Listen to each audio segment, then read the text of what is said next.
Hey there, Onyx Fury. Yes. Alright. There, our posts are ready. We are live. Sorry about the delay. You have become Dragon Furry, or no more. What was it yesterday? You a cow?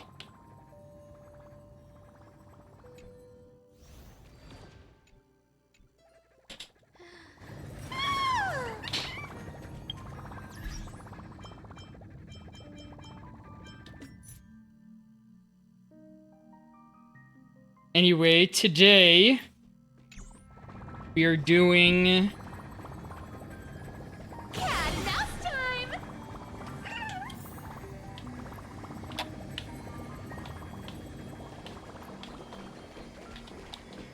the special Fate Stay Night collab. It's been a while. Mr. Screwlum said you'd stop by today, so I figured I'd wait here for a bit. Okay. So this is the device for testing the Divergent Universe, huh? Yes, you're interested in the Divergent Universe too. Oh, you've got the wrong idea. I may have taken some history electives back at Paperfold University, but I'm hardly the right person for scientific research. I'm here today on someone's behalf, to bring you a gift. Oh? Do you still remember the Holy Grail War we had back in Penacony? Not a clue. Not surprising at all. This so-called Holy Grail curio is bizarre indeed. Even though I still recall that adventure we went through together, some of the details get a bit hazy when I think back on it. Old Odie gave me this Holy Grail as a token of gratitude for everyone who participated in the war. Oh, they called I wanted the to display it on the battle Radiant with Feldspar. Sunday the Holy He Grail agreed, War. wholeheartedly saying, Ho ho ho ho! What better decoration for the Radiant Feldspar than a cup set to grant any wish? Talk about grandeur!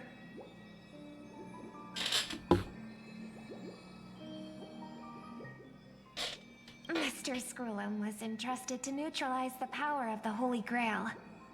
Now it's just an ordinary dream bubble, stripped of its wish-granting properties. Okay. I've always wondered if the Grail Oh, and really Lurk the could Butter grant you a Magi. wish, It's been a while. what would yours be? Sorry, I didn't see you there with Onyx Fury. Yeah, today I'm Walter Snackle Fox, Foxboy VTuber from the Snackleverse. Adventurer, pilot, bomber, technician, and today we are investigating Honkai Star Rail. I am an expert at gacha, and we're having a lot of fun seeing what this special collab they did is about. Finding out about Fate Stay Night. A wish, huh?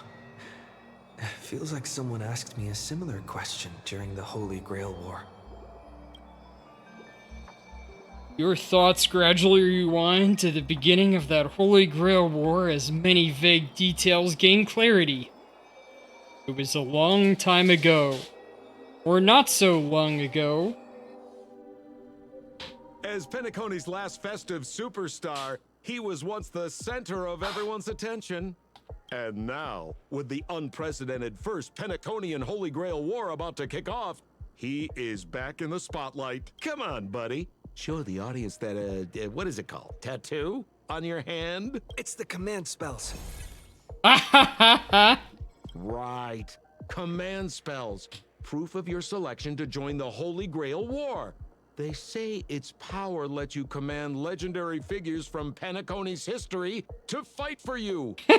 Oh no. Now, let's give up the floor to the star reporter of the Crystal Daily.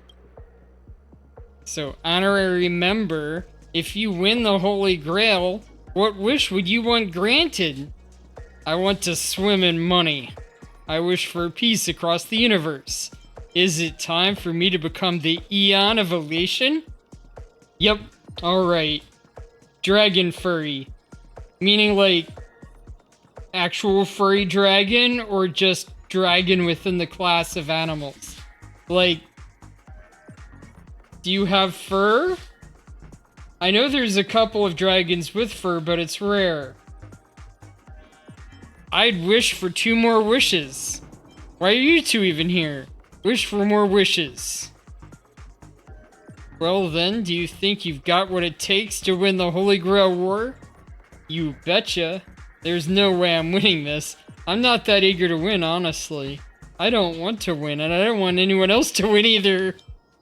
Why are you both acting as reporters? I'll do you betcha. Right. So, honorary member, which legendary figure from history are you planning to summon? Don't tell me you're as clueless about Penacony's history as I am. What's your deal anyway? Aw, come on, buddy. It's a rare treat for us Balabagian folks to travel off-world. Running into an old friend on an alien planet? That's pure joy. Sure, the occasion might be a little weird, but don't tell me you don't recognize us. I promise Pitch Dark Hook the Great we'd record every thrilling moment of this trip to the planet of festivities for the folks back home. And here we are stumbling upon you being interviewed for the Penaconian Holy Grail War. Dragon class of furry. Okay, that makes more sense to me. I see. I was just wondering why someone else was taking my job, considering our channel secured exclusive rights to this interview and broadcast. Security? Clear the area. Oh man. We can talk this out. How about a collaboration? Hey, Yeah, I'm even within the money-loving Fox alfalfa class family of wouldn't charge such a furry cute light. kid a licensing fee, right? Hey, even the money-loving alfalfa family wouldn't charge such a cute kid a licensing fee, right? Miss, consider it charity. Let this kid finish her social studies project. I mean, what's the harm in that? Assistant! Get these two out of here. The assistants surge forward without warning, escorting the 2 foreign visitors far from the scene. The Alfalfa family proudly presents the first Penaconian Holy Grail War. We'll be following the Master every step of the way, bringing you the freshest, most exclusive coverage. Before we continue our interview with the Nameless about the Penaconian Holy Grail War, let's cut to a quick commercial break. Ladies and gentlemen, I'm sure you've all heard the legend of the Holy Grail, haven't you? Oh, Across yes. the vast cosmos, such tales abound. Seekers embarking on grueling journeys in pursuit of a miracle capable of turning their deepest desires into reality. Yet, only a rare few ever have the privilege of witnessing its existence firsthand. But today, I bring you all that very opportunity. I have brought the omnipotent wish-granting chalice, the Holy Grail, to Penacony. Farts, she's bossy.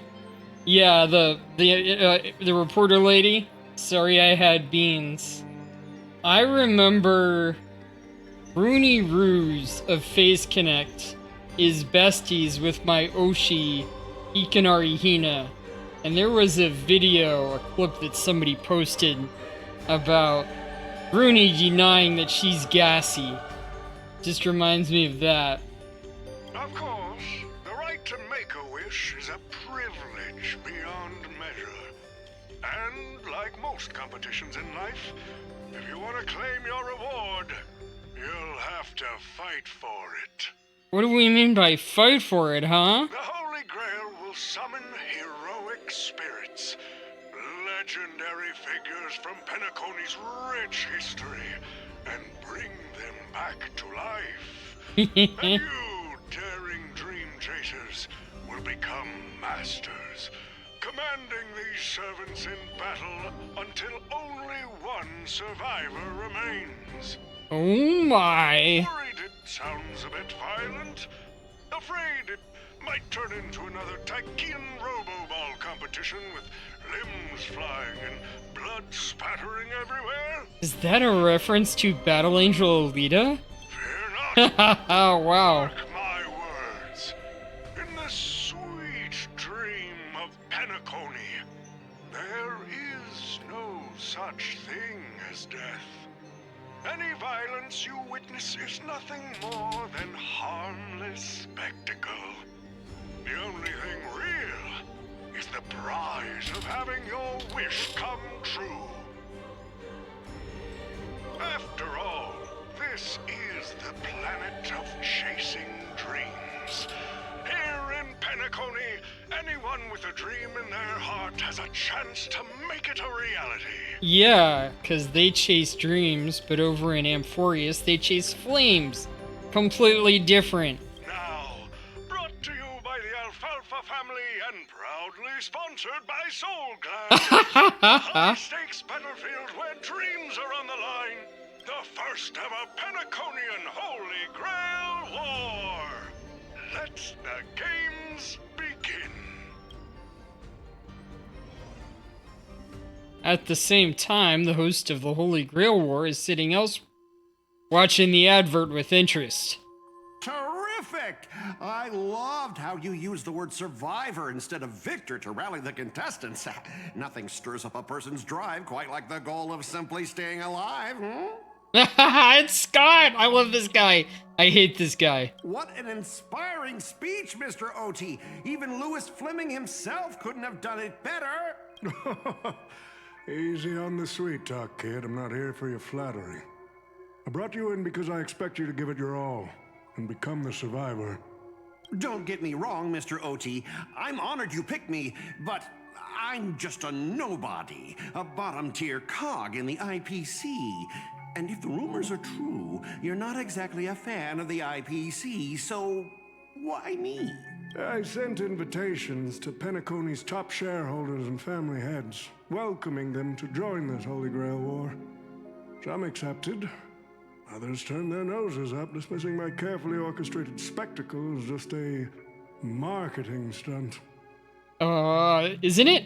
Seems like living in luxury has dulled the ambitions of the so-called elite. But underdogs like you, you're a whole different story.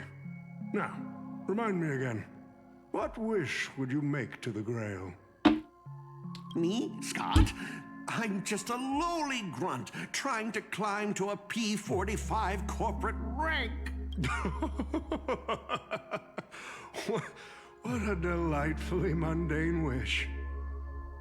You aren't even dreaming of rubbing shoulders with legends like Diamond or something. But compared to lofty nonsense like world peace, your dream is refreshingly grounded. So, the Holy Grail, can it really grant my wish? Of course it can. Kid, the command spell branded onto your hand is proof of your qualification. You've also summoned a servant. Oh no. Witness their power for yourself. Sneaks out her Switch 1 and clicks on. Oh sure, go ahead. I very much welcome people playing other games while they hang out here. I didn't know that No Man's Sky was on the Switch. Well, we are in a dream world where ice cream talks, wine bottles sing, and instruments play themselves. A grail that grants wishes and legendary figures resurrecting from history? Not so far-fetched here, I guess. But here's the bigger question. If the Grail is real, why are you sharing it? Why turn this into a show? Let's face it. If I were in your shoes, all right. I'd keep it to myself. Make my wish. I've never private actually and get played it. Filthy rich. A sharp question, Scott. Let me put it this way. Picture an old man who survived 10 Amber Eras, navigated countless conspiracies and power struggles, accumulated an endless fortune, and climbed to the absolute pinnacle of Penacony. Now tell me, what's left for such a person to wish for? Video games. More Gotcha. money and power? No one ever thinks they've got too much of either, right? I don't know. You tell me, Mr. OT. You're already getting close, kid. Feels like Space Pirates. I mean, we do have space pirates in the game, But a single wish. but these two that's guys are just quite too small to merchants. satisfy me. Now, I guess I want to merchants with a transform bit the of a Holy history Grail of War scamming into an people depending on the unprecedented form of person, entertainment in especially Penacony. Scott. Imagine meeting historical legends, summoning them as servants to fight for you, and finally making your wildest dreams come true. This will be Penacony's next Oh, grand okay. spectacle. Standing alongside the Charmony Festival as a Interesting. beacon I thought it for the was more like universe's attention. colonization. Dreamers and wealth beyond measure will pour in, far more than With ever before. games more like Privateer or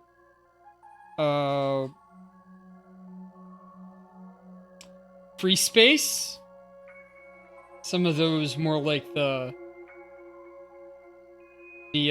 pirate And games. for the first ever Holy Grail War, what story could be more compelling than the wish of a nobody coming true? Understand now? Ah, I get it now.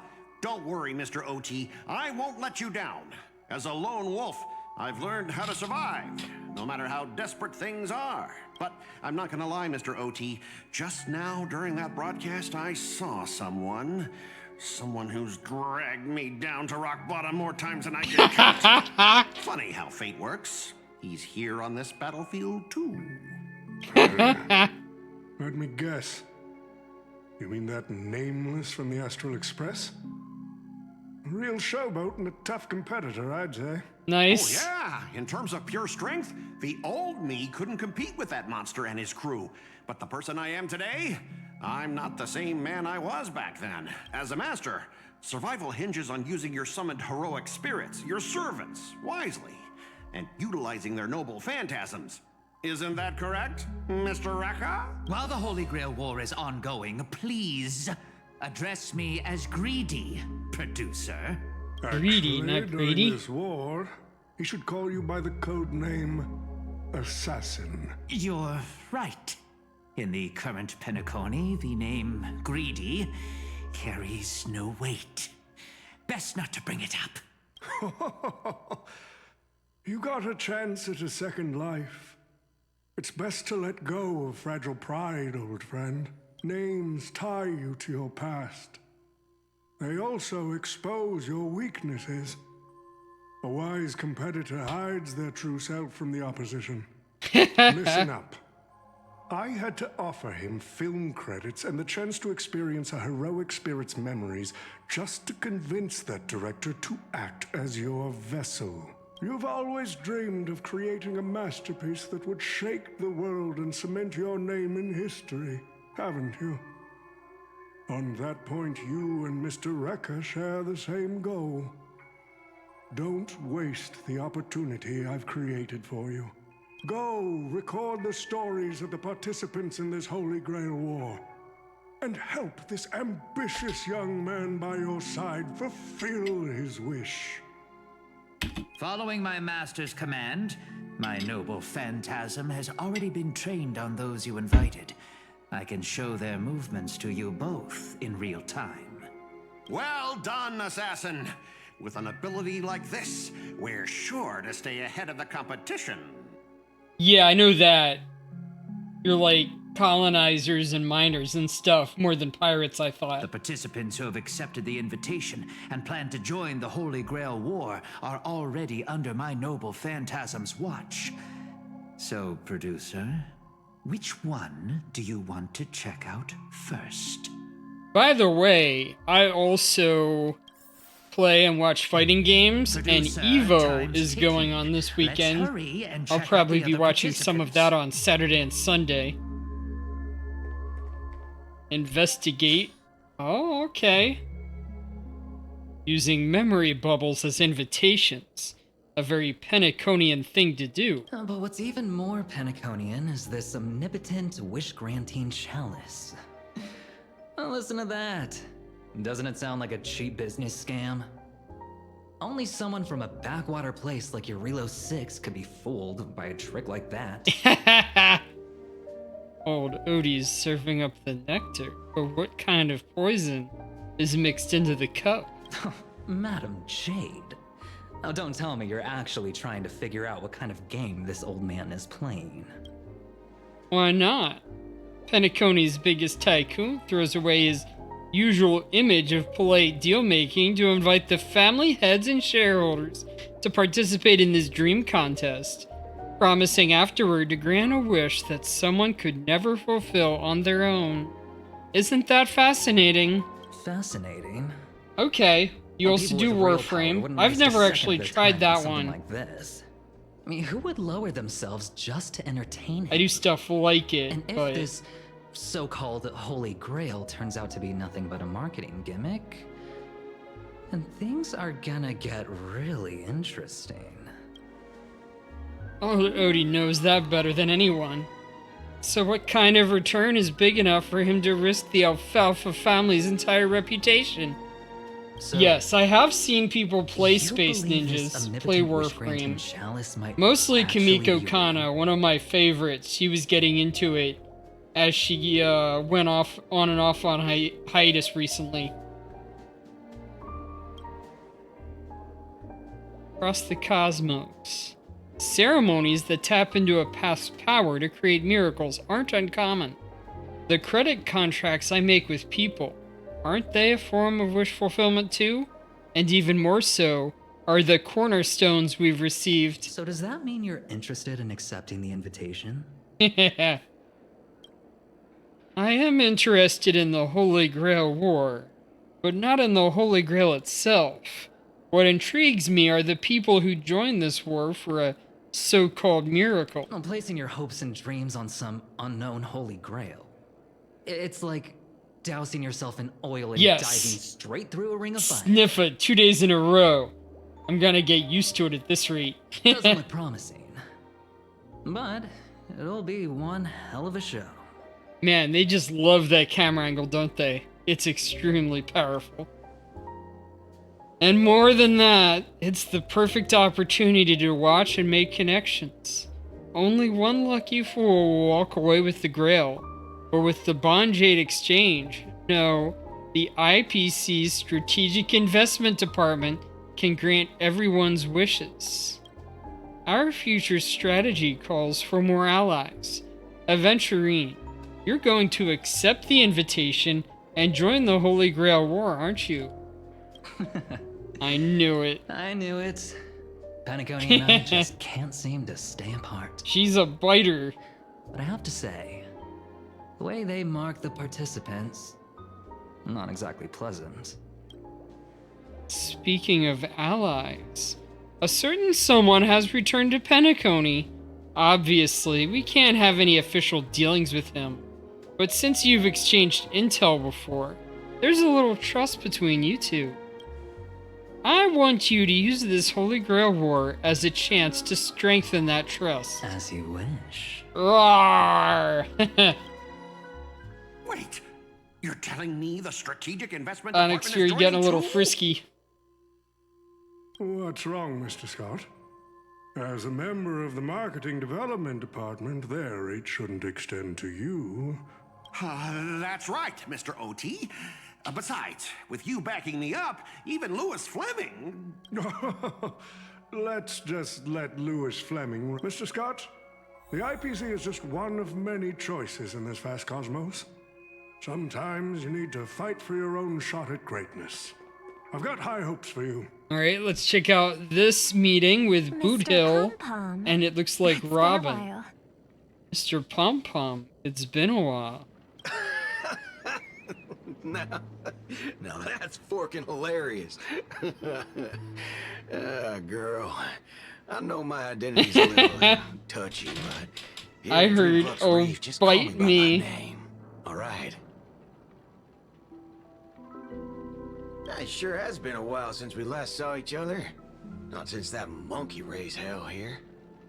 How'd your agent even let a big-time star like you put on a street performance like this? A true singer doesn't only perform for the ones who can afford front row seats. But you, Mr. Boothill, your appearance here means something big's about to go You down heard, again oh, in Dream bite Fox me, Reef. so I bite. Doesn't it? I I wonder if I actually said that. I wonder what I Hey, said. now, don't go making me sound like some kind of walking disaster siren. You've heard of the Holy Grail War, right? The ads are everywhere. Nobody in Penacony could have missed it. Wait, are you telling me you're joining the Holy Grail War? Oh my. Why do you sound so shocked? Am I not supposed to? That's not what I meant. Or maybe that is what I meant. Oh, okay. The game did. As far as I know, only the family heads, IPC execs, and the Astral Express crew received invitations to this Holy Grail War. Basically, the decision makers of Penacony. And ain't I Pom Pom, a member of the Astral Express? That's not what I'm saying. Relax. I'm just messing with you. For some reason, that old man went and sent an invitation to Dreamflux Reef, too. Micah figured things might go down the same way as they always do. The folks up top have their fun, and the people below take the hits. So, he sent me the invite. Said I might be interested. I see. So, Mr. Micah's asking for your help in his own way. It said, "Oh mighty dragon, bite me." Makes sense. I like that. After all, I'm a two-time hero of Penacony. Sunday, the monkeys. The monkeys? Dadgum my stupid mouth. Why'd I bring that up? Sorry. Listen, I don't care about any muddle-fudging Holy Grail, but a Holy Grail War. Now that sounds dangerous. Yeah, I get that feeling too. Summoning dead guys from their graves to duke it out. Winner takes all. That sounds like something those IPC shirtbags would come up with. No heckin' way I vibe with that kind of setup. But since I took Micah's request, I gotta see this through.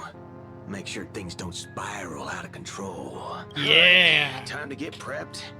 Up next, per the Can you imagine instructions, Boot Hill saying, being the summon one to the say, Lord make sure that Spirit. things don't spiral out of control? See ya. He's always the one to send them spiraling out of control as he flies off the handle. That guy? That's the one in Criminal Boot Hill, Mr. OT. Sir, can't you revoke his qualification? Letting a criminal join the Holy Grail War is way too dangerous. What if he wishes for every single IPC employee to drop dead? That'd be the end of us. You're basically admitting you think that cowboy is going to win the whole thing. Where's your confidence? You gotta keep your head in the game. Once you accept the invitation and are branded with the command spells, your qualification as a master can't be revoked. Then we should send out the bloodhounds and take that criminal down immediately. But Mr. Boothill wasn't wrong, was he? He saved Penacony twice before. If we jumped the gun and hunt him down now, that wouldn't be very tactful. Why are you so scared of this guy, Scott? Let's just say there's some personal history. He's got a particularly brutal way of handling my department's people.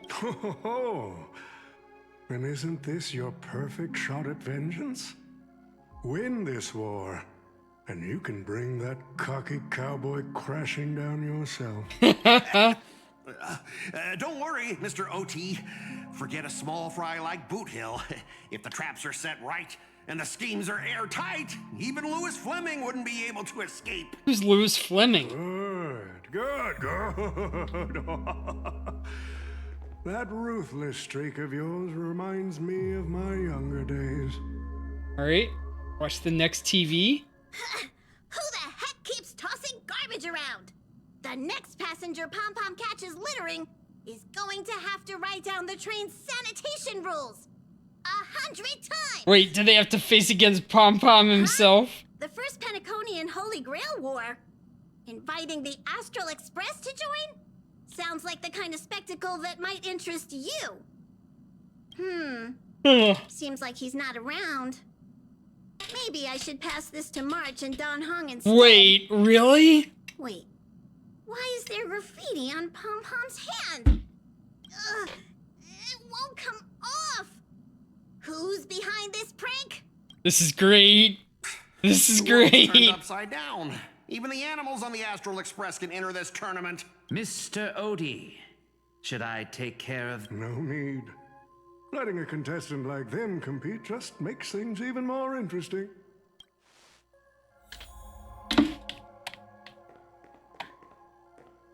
Oh, already did that one. The stage is set, and the characters are all in position. But, Master, for you and me, this Holy Grail War comes with a few complications. Complications? Yeah, the competition this time is no joke. No, what I mean is, if you look at the backstories of the participants, they generally fall into 3 categories. Those who are in direct competition with your department, those who have a personal grudge against your department, and those who see you as their sworn enemy. Yeah, I mean, there aren't that many out there, Mr. Grady. If you divide them up into categories and they each get their own, you aren't doing much. In other words, from a narrative standpoint, every single participant we've identified so far is likely to target you first. Okay, that's helpful. It's us. You call that a complication? Like I didn't already know everyone here has a bone to pick with me? A little personal wisdom. Not everyone is your enemy, kid. Learn to separate conflict of interest from personal vendetta. And the key difference? The first one can be negotiated. The second? You'd deal with the personal vendettas first. Much appreciated, Mr. OT. I'll keep that in mind. What a poetic twist. Old rivals, now destined to settle the score on the Holy Grail War's stage. Lucky for me, I drew the best possible card. Assassin. With your noble phantasm, we should have the upper hand. That said, knowing your opponent's next move isn't enough. It's like having a script but never actually shooting the film. Let me remind you, Master, your least favorite Nameless is preparing the ritual to summon a servant right now. Oh, man. Nameless, I gotta take care of you first. Can't have any loose ends hanging around. All right, let's go. Next up is the moment we've all been waiting for. The Nameless will step into the summoning circle, chant the spell, and summon one of the greatest souls in Penaconian history. Who will it be? The legendary Dreamweaver Glocks? Or perhaps the first Bloodhound? The stage is set. Now step into the summoning circle and begin the ritual. All right, let's go, boys. All right, let's begin. Heed my words. My will creates your body, and your sword creates my destiny. If you heed the Express's whistle and obey the crispy, crumbly pom-pom pie... What? I have not come to bring all the good in the world, but I am fated to perish, defeating all evil in the world. 7 souls flowing from the Amber Lord's stony heart.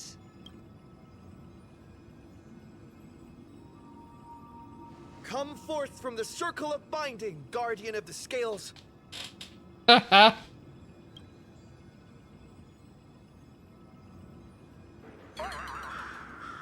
You waited for a while, but nothing happened. So, where's the servant? There was no light pollution, no exciting music, and no soul came down from the sky. There was only an awkward silence. Where's my servant? Oh, I wish I could capture this pathetic little moment of yours and pass it down as a family heirloom for generations. I was actually worried you'd luck out and summon some terrifying servant. But turns out you're just plain cursed. Well, who did you get, Scott? To you, even I seem less of a lone wolf now that I have a servant. Maybe I should let you borrow the title for a couple of days. Somebody calm him. Scott, you again? Are you my servant? Even without a servant, you're no match for me. You think you can take a cheap shot and beat me just because my summoning failed? Listen up, lad. Let me teach you why rules matter. This is the Holy Grail War. Having a servant versus fighting alone? That's the difference between wearing power armor and charging in shirtless. Let's not waste time. Your summoning ritual just flopped. This is the perfect moment to serve you every ounce of humiliation you once dealt me, with interest. But hey, I'm a fair guy. Since you failed to summon a servant, I won't use mine to beat you either. Boys, go get 'em.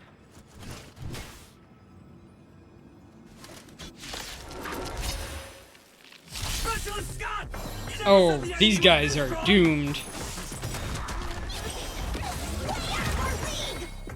Don't forget to file my overtime pay! You idiots! Hold the line! Ah. Since you're already here, why not have a meal before the meal? Found me. I weep for the departed. It too shall fall.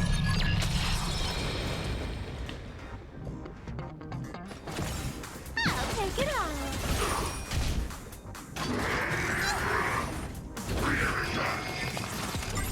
I'm gonna hold everyone back again.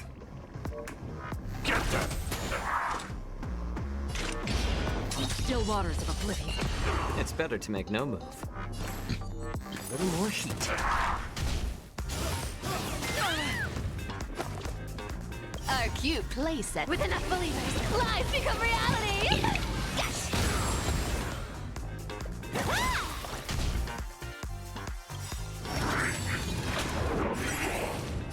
I weep for the departed. It too shall fall. These useless mooks are even worse than I thought. Anyways, just fall back for now. Scott! That's all you've got? Guess it's my turn to hunt you down now. What? Oh, there you go. There's Dash. You really had the guts to chase me down, huh? What a shame. Your Holy Grail War ends right here. Target is in position. Ready, assassin? Ready to roll, producer. A blood-splattered interstellar slasher comedy. What are these things? Just some disposable extras. Nothing special. Watch your mouth. You're very valuable to me. Since you're already here, why not have a meal before the meal? You want to take advantage? Come to me. I weep for the departed. It too shall fall. You can't run. Don't fight. Alright, going into battle against Mr. Rekka and Scott. Found me. How about letting the enemy strike? Relatively easy battle, as is usual for these points of the story.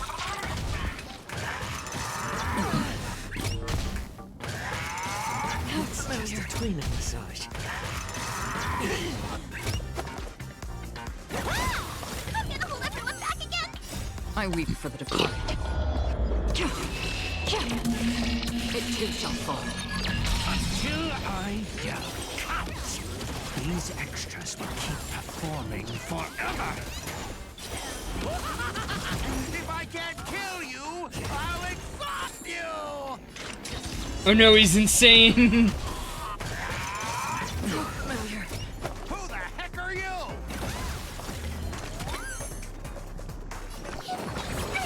Don't worry, it's just a scrape. Oh yeah! Archer showed up. That spear! What just happened? It wiped the field!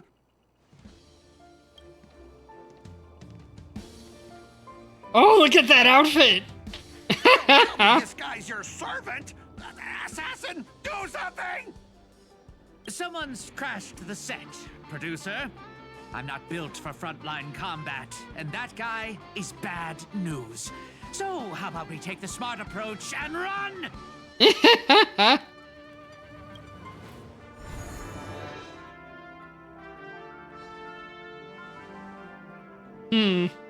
So he put his master into spirit form too.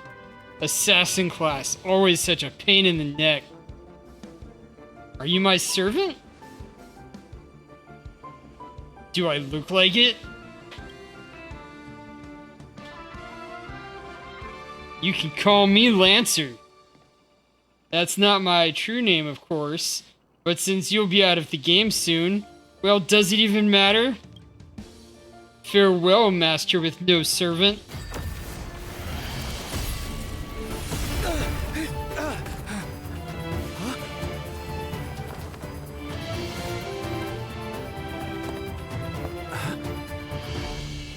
Are you my master? Contract formed. Servant summoned. Tch, what a terrible reunion. Yes! She appears! Did you see the earlier stuff, Blood Archer? Well, kid, you just hit the jackpot.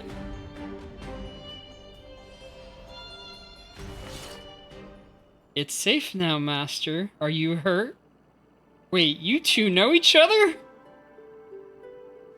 I know that. I meant, were you here for, like, the earlier parts of the quest? I know you already played through the plot. We've crossed swords a few times in past holy wars. Oh, cool, cool. Well, glad you got to see it. Our allegiances often clashed, but he's not a bad person.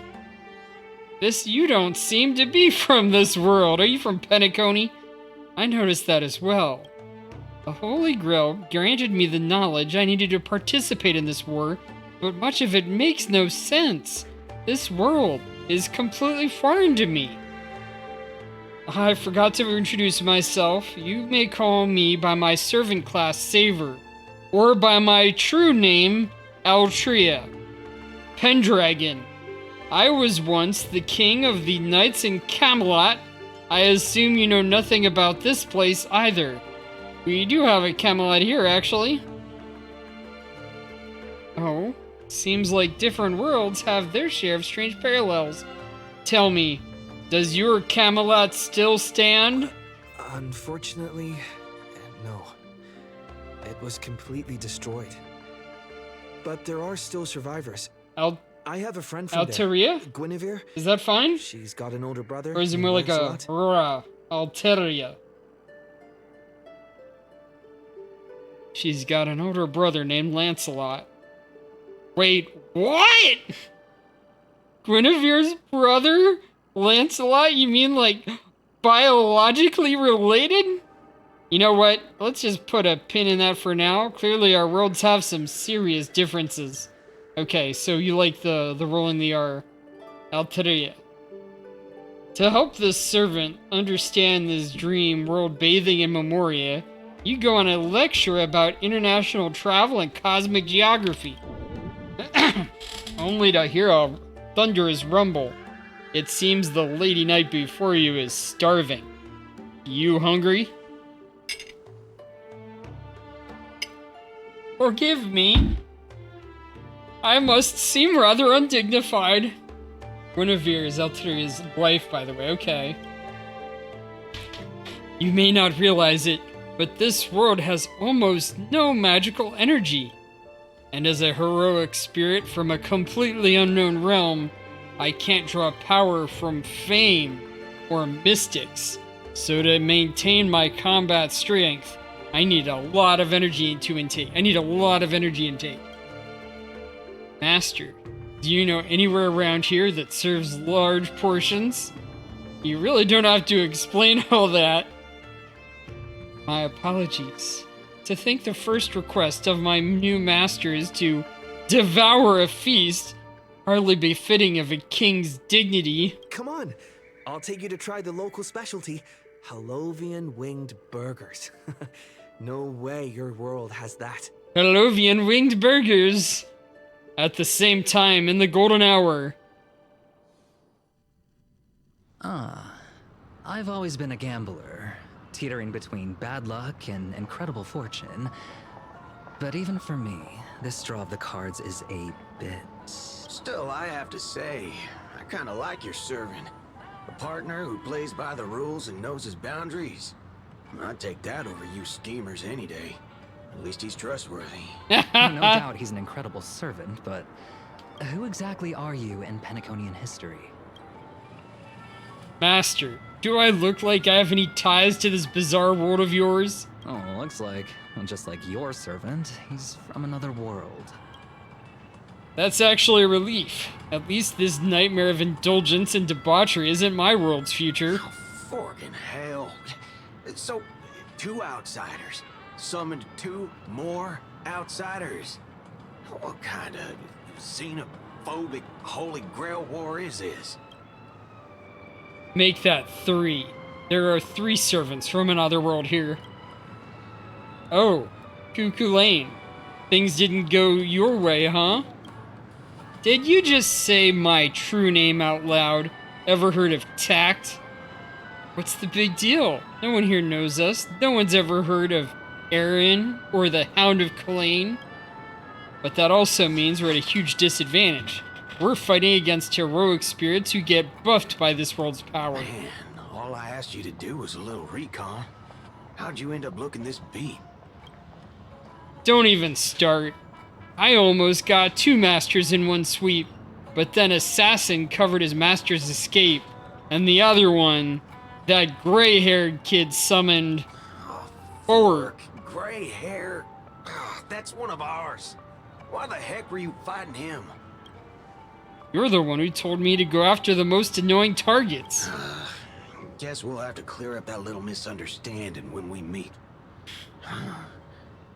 You say that his oh hey, like you guys. It's Archer. Me! That's right. Their servant is a saber we're very familiar with. Her? Well, that is an unexpected reunion. Are you guys often summoned into worlds that aren't your own? Aren't our own? Most of the time we're in situations that are foreign to us. Someone else's era, nation, war. But I've never seen a world so completely alien before. That said, as a counter guardian, you don't need to know what that means. My job is to show up when a holy war, Grail war, goes wrong. Maybe the other 2 report here for the same reason. Ah, I see. So it's your fault we're all stuck here. Okay, what do you mean by a wrong Holy Grail war? Do you mean that in your world, the Holy Grail war is a common ritual, but in our world, old Odie completely botched the process? It's not exactly normal in our world either. But you guys definitely screwed it up. First of all, the Grail is not a toy, and it surely isn't something amateur mages like you should be messing with. And this time, our physical bodies weren't even constructed from magical energy. If I had to guess, the so-called Grail must have tapped into something similar to magecraft to create this pseudo-Holy Grail war. A corrupted ritual, a Holy Grail, and the someone who is the host of this war? Lancer, do you want me to spell it out? Might as well slap Mastermind on their forehead. Or at least my master this time doesn't sound like the kind of idiot who'd abuse their command spells. Well, that makes things simple.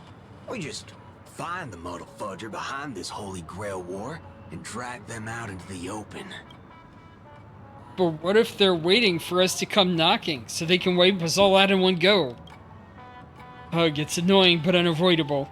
I believe I'm the only one here with formal training in magecraft. I'll try and analyze our enemy's setup. See if I can figure out their real goal. As for you guys, don't ask 100 command seals, what a joke. What's a command seal? Is that how many times they can use their abilities? As for you guys, whether you hide or attack head on, you should be safe for now. A breeze blows past and the blue-haired man disappears. He's texting me now. What the fork? These lines. Did he just get possessed by the Night of Beauty? Whatever. It's not the first time he's acted like this. What? Already hitting you up for revenge? Nah, he wants us to meet at Clock Studios theme park. Says he wants to talk about an alliance. Oh man. In the meantime, at Dreamflux Reef. I thought a heroic spirit would look... This isn't quite my true form. But I'm afraid this is the only way I can appear before you. Yes, I do know that. That's the command seal, but 100 command seals, what does that mean? Don't you only need one? Summon at your request. I am Caster. I would of course prefer to be honest with you. But every time I try to say my own true name, it turns into this. Dissonance? But that's your name. It was. But it's been copyrighted. Owned by someone else. I'm sorry, Master. Just call me Robin. I'm not used to being called anything else. Miss Robin. I'm sorry if this isn't what you were hoping for. I'm just a faded star from the age of dreaming. A piece of dead skin in an industry that sheds its past without a second thought. I was brilliant. Once. Who was I? Well, maybe you'd find the answer buried in some old, forgotten magazine. They used to call me the Eternal Silver Screen Beauty. The Golden Note of Shipei's legacy. I've had even more names. But ever since I first stepped into the limelight, I've never had my own. It's what it sounds. 100 tattoos up the arm, and 100 times they can be burned. So, can you use up the seal? Not I guess. Even in death. Not But even now. would theirs get used up like the Trailblazer? Dragged from the grave to perform on this new world's old stage.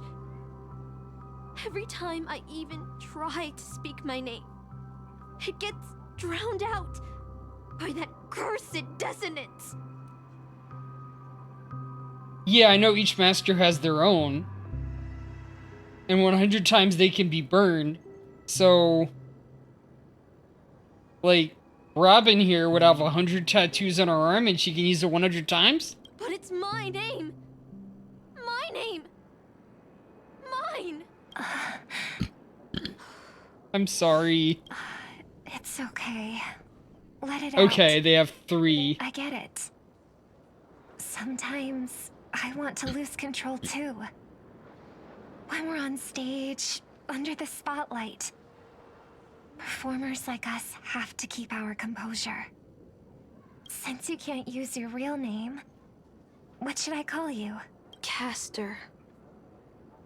That's the title the Grail assigned me. No, I don't like that. I want a name you chose, not a name that was chosen for you. Thank you, Miss Aww. Robin.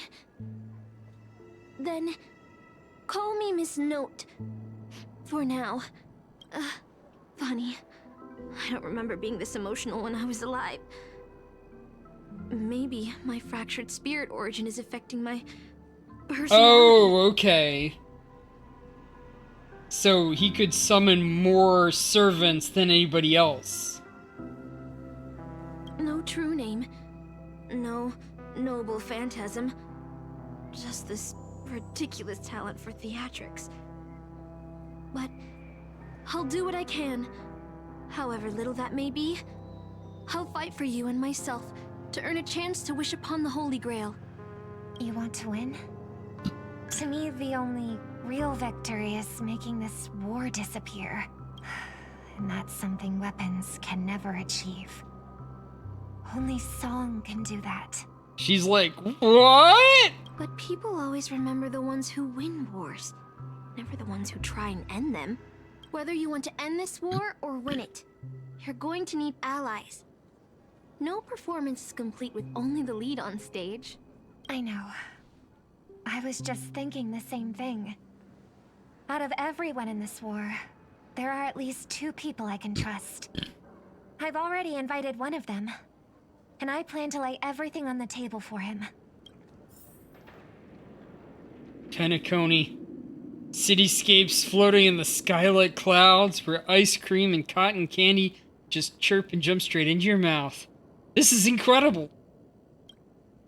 Just like you said, old master, this world is steeped in dreams. But it wasn't until we arrived at this place, Dreamflux Reef, that I truly understood why the Holy Grail chose this world. Why? Because every shining palace has its forgotten corners, gathering dust, ignored, and in those places there are people with countless unfulfilled wishes. That's why the Holy Grail would come here. This land proves Penacony isn't a dream kingdom, but an exaggerated reflection of reality. All right, enough about that. Let's find something to eat. Listening to your stomach rumble is making me hungry too. Servants don't bring money when they materialize in the world. Is your wallet good to go?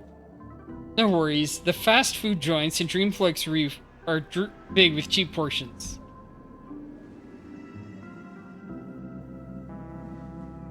Then I'm relieved. As a servant who is a veteran of many battles, I don't really care about the quality of food. Almost there, Saber. Up ahead is the Dreamscape fast food restaurant.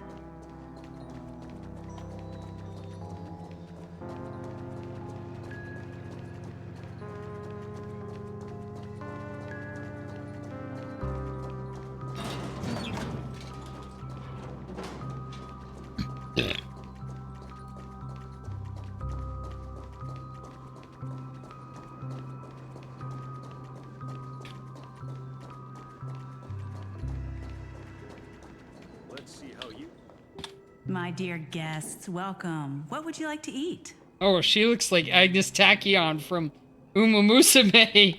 Wait a minute. Isn't that our festive superstar? You're here for that Holy Grail War, right? You know all the gossip around here, too? Oh, please. This is Dreamflux Reef, and news spreads like wildfire in this place. And this must be the heroic spirit you summoned, huh? Dare I ask, miss? Which famous person from Penaconian history do you represent? Sorry, but in the Holy Grail War, revealing my true name would be a major breach of security. Gotcha. Like a secret recipe, huh? Why don't you tell me instead, what's the best dish on the menu?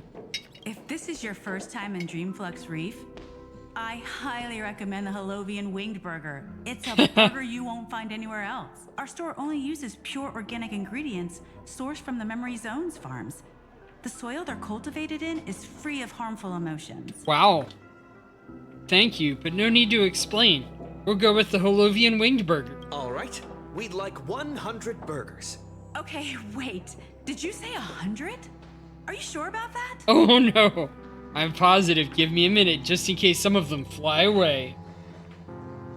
Wow, you look so serious and reliable. And now you're just telling bad jokes. With so many Holovian Winged Burgers, it'll take a little time to prepare. So, Saber, what wish would you make to the Holy Grail? If I'm lucky enough to win, I hope. Hold on. Let's talk later, Master. I sense another servant approaching. 2 Holovian Wing Burgers, 2 bottles of Suza juice. Miss Note, is that okay? Of course. But I'm afraid this isn't exactly a quiet spot to dine. we have a rather noticeable servant in front of us. It's go time.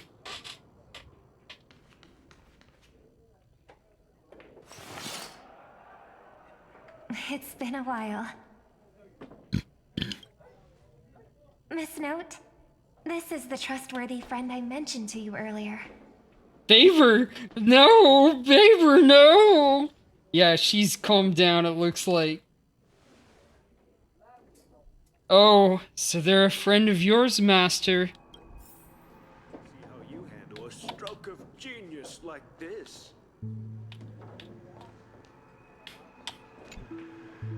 Excuse me. Could you please put their meals on my tab as well? Also, make sure we have a quiet dining experience.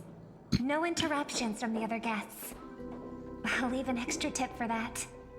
Thanks. All right. All right. You can rest easy. No one's gonna bother you while you're eating. Miss Servant, over there? Could you turn down the murderous look? If your hand's always on your sword, I'll have to step in to protect Miss Robin. This is the Holy Grail War. Please forgive me, but I'll stay on guard until I'm sure you don't mean any harm to my master. Relax, we're friends. Sorry to interrupt, dear guest, but if you're gonna fight, maybe you should eat first. Your Harlovian wing burgers are ready. So, let's eat first? Agreed. You two ordered all of this? With quiet poise and grace, the two servants polished off the Harlovian winged It burgers. seems they've all calmed down after eating. The dinner table really is the best place for diplomacy. Thank you so much for treating us to the Harlovian winged burgers. No problem at all. I love seeing people smile after they're full. But your servant's appetite is truly impressive.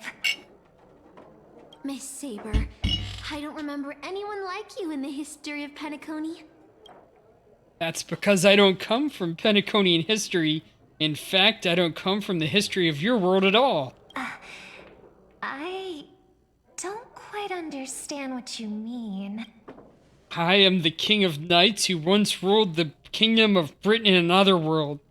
I don't exist in Penaconian history, and thus I shouldn't have been summoned to this Holy Grail War. But in reality, there is at least one other heroic spirit in this war who comes from another world. Forgive me for asking such a naive question, but what exactly are you heroic spirits? Are you truly the souls of historical figures who have passed? Let's put it like this. Heroic spirits are those who have been remembered by history. When summoned by the Holy Grail, they materialize in the form of bodies made of magical energy and use magical abilities. Noble phantasms, which are based on their famous deeds in life. Magical energy, noble phantasms. Do these things really exist? How should I explain this? This is a world where mystics are extremely rare. The magecraft I know likely can't function as usual. So many things in this Holy Grail War are different from in the past.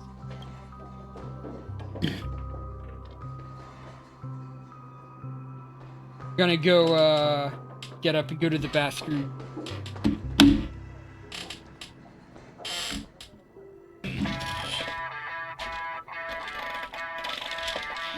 life, I wasn't anyone special, so I'm quite surprised to have been summoned as a heroic spirit.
sense of security that Miss Saber has, nor have I even retained my true name. I honestly don't know what a servant as weak as I am can do for my master. Miss Note. Even so, the fact that you were summoned by the Holy Grail means that you must have left behind your own story and history, and in the Holy Grail War, the strength of a heroic spirit is not an absolute condition for victory. Well said.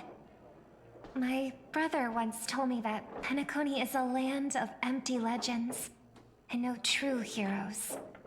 To him, the historical figures of Penacony, the legendary heroes, are all just half-truths. Images created by later generations, like products in a store window. Even their dreams turn into reality TV prizes. But at this moment, whether it's the otherworldly Miss Saber or the historical Miss Note, I'm certain you both are more real than that. And not just some commercialized product. Master, thank you for your comforting words. But in my current state, with my true name sealed, and not to mention being an enemy of that saber, I fear it would be difficult to protect you in front of other opponents, let alone help you achieve your dreams. Oh, hey, Stream Hub World. Welcome in. We are playing Honkai Star Rail with the Honkai Star Rail with Fate Stay Night collab. By the way, everyone, I also have started streaming on Kick. So we just had somebody join from Kick while I was in the bathroom. I'm the last remaining head of the Oak family, a chord master of harmony. With Baber. I'm not as fragile as you think. And as of now, I no longer Honkai have a Star wish to Rail, entrust to the Holy Fate Grail. Stay Night, with Baber. Master, what exactly are you saying? If you no longer have a wish to entrust to the Holy Grail, why did you accept the command spell, step into the summoning circle, and call me here? I joined this game held by old Odie with mixed feelings. Because at first, I did have a vague idea in mind. Oh? My brother once summoned a higher power to intervene here for his own wishes. Hoping to turn Penacony into a utopia in dormancy. He failed. And now must walk the road of atonement. But the impact of his actions still lingers in the hearts of the people of Penacony. I wanted to use the Holy Grail to erase and heal those scars. To make up for my brother's mistakes. But now I realize I was wrong. Summoning Miss Note to the present world showed me that the Holy Grail does possess some sort of power. And entrusting my vague, unclear wish to an unknown entity would lead us down a very dangerous path. Regardless of my intentions, my wish is still selfish. It's no different from my brother's wish. I'm sorry, Miss Note. But the moment I summoned you, I realized my true feelings. Oh? The people of Penacony are not so weak that they need Enna's dream to save them. I shouldn't ask the Holy Grail for anything. What concerns me more is... what exactly does old Odie want to use the Holy Grail for? The Holy Grail War is indeed suspicious. You may not know, but in my world, the Holy Grail War was originally a ritual for mages, one that needed to preserve its mysticism in order to obtain the power to create miracles. But this old Odie, the host, is openly displaying the ritual to the public? This should have tainted it, make it impossible to carry out. I've experienced many Holy Grail Wars and seen many different ritual forms, but this one is unlike anything before. In my view, it's best to proceed with caution. Master, what do you think? Let's beat them all! We should surrender and beg for mercy. No, let's unite everyone. We're gonna beat them all. No. We must unite everyone. Temporarily setting aside any fighting. From what I know of old Odie, he won't stop this game no matter what. So I want to form an alliance with as many participants as possible.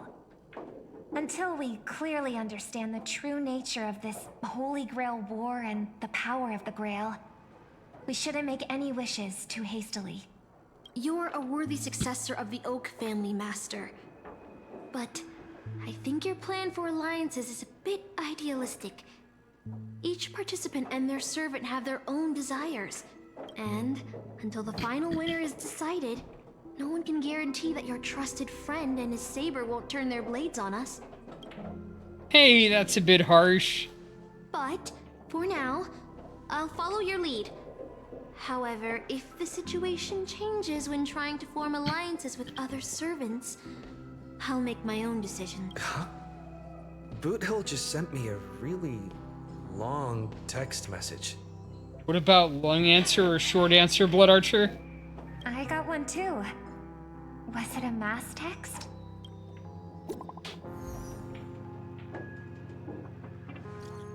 Message from Boot Hill. To my dearest masters, greetings to all of you. I am Boot Hill, the Galaxy Ranger.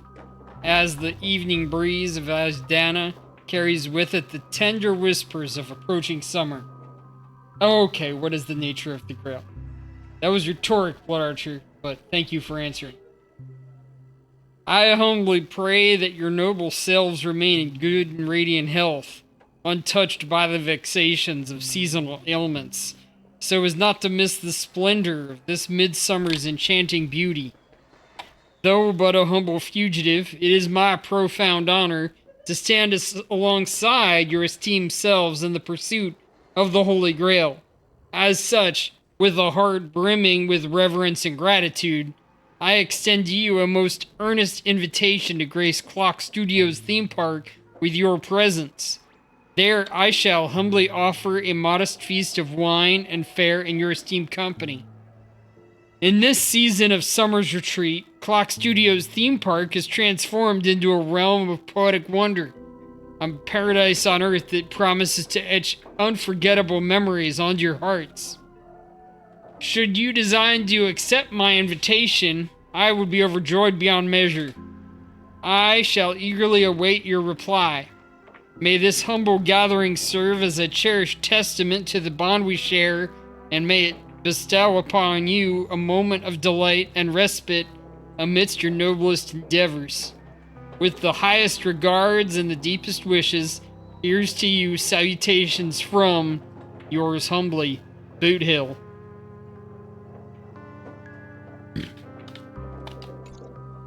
Is this a text from Mr. Boot Hill? For the love of Akavilla, he's cursing up a storm.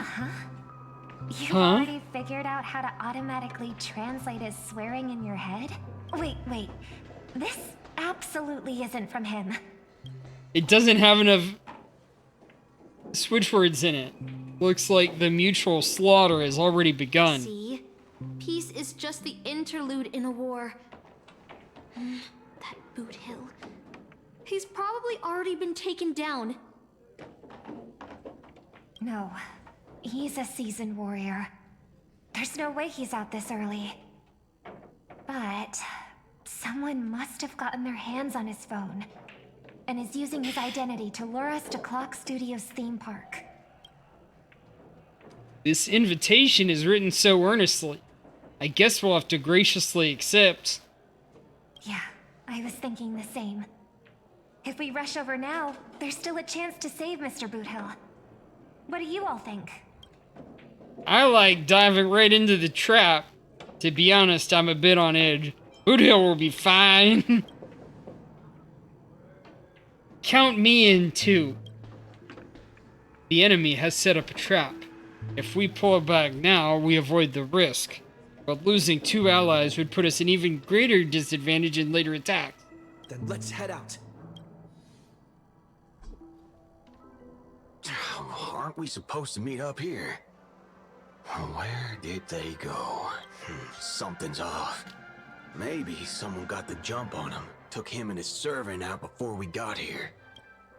With all due respect, if that hypothetical enemy could easily defeat your friend Saber, then none of us here would be walking away alive. Or maybe our old friend is concerned about an IPC employee showing up. So they're lurking in the shadows to assess us. Oh, you enemies once? Oh, past enemies can still become present-day allies. Am I right, cowboy? Even with the IPC, he should at least trust me after we went through so much together. Hey, come on out. Let's chat about joining forces as a team. You ain't gonna get hurt. Oh, yeah, it's coming. I went through a lot of possibilities in my head before we got here. But I never expected to face the most ridiculous of them all. A shirtbag pulled off a scam on a Galaxy Ranger. Listen up, fork and shirtbags! Ain't no matter who you are and what you want. I've got you surrounded. Got you surrounded. Pop out now. Don't say I didn't warn you when you stub your toe on the way to the underworld. Did you hear that? Oh, he's gonna kill us if we don't give ourselves up. Oh, he's every inch a serious criminal with a huge bounty on his head. I'm positively shaking in my boots with how he talks. Huh? Wait, isn't that Mr. Aventurine of the 10 Stonehearts? Yep, he was here earlier. As I said earlier, and you missed it, I guess. Oh boy, I love Scott, and also I hate Scott. He's so wild. Sir, if that blasted cowboy's got you kidnapped at gunpoint, just give me a blink. Or maybe you two are actually friends? An IPC executive secretly in cahoots with a cosmic fugitive. Assassin, you've got to grab this awesome scene on film. The way he says assassin. Oh, your servant is Mr. Rekka. No. Wait, now that I'm looking at him, there's something off. Hey, you know him? The guy in the IPC uniform next to Rekka? He's the embodiment of the phrase, "No, I'd bark." There are more IPC employees who know my face than there are grains of sand in Sigonia's desert. You think I can remember them all? Oh, wretched brat. You think I'm scared of you just because you're a Stoneheart? The Strategic Investment Department's reach may be long, but it will never reach my neck of the woods. After I win the Holy Grail, I will make everyone do as I say. I'll make you all kneel before me and beg for mercy, then have you bark like dogs, oink like pigs, croak like frogs. What a waste.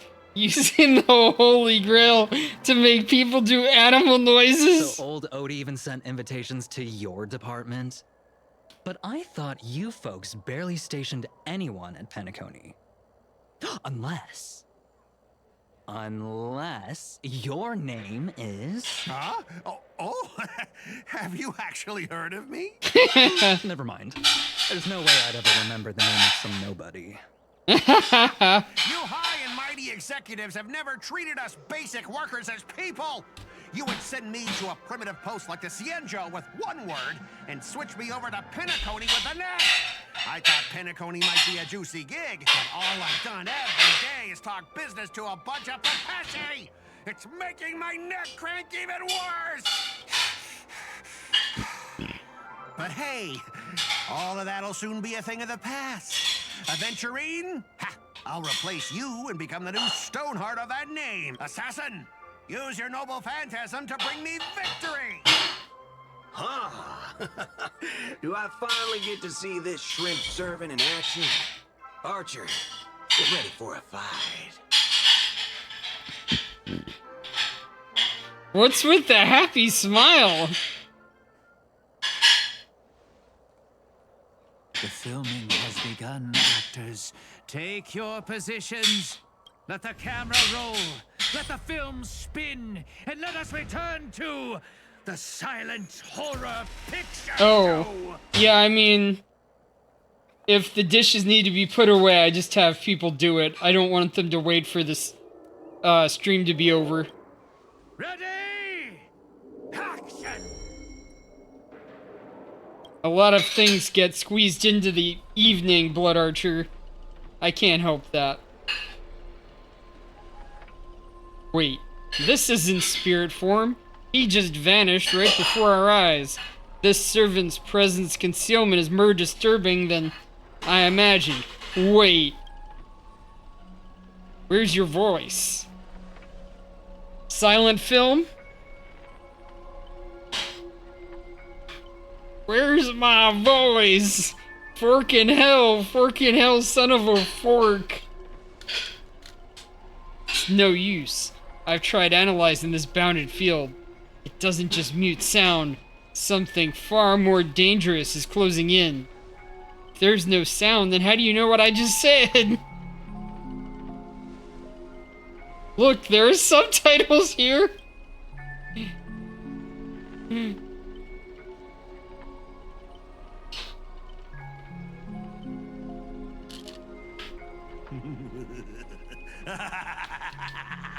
I've always wanted to see you people like this. A bunch of idiots subjected to my every whim. That's not fair. Why do you get to have a voice? Why have you been reduced to this, may you ask? Because now I am the protagonist. You extras will never be treated in the same way as me. I can't wait to hear what kind of petrified screams you'd be making in this horror show. Oh, wait. Oops, I forgot. No one can hear their own screams in Assassin's Noble Phantasm. A moment later, the cowboy's friends arrived, equally clueless.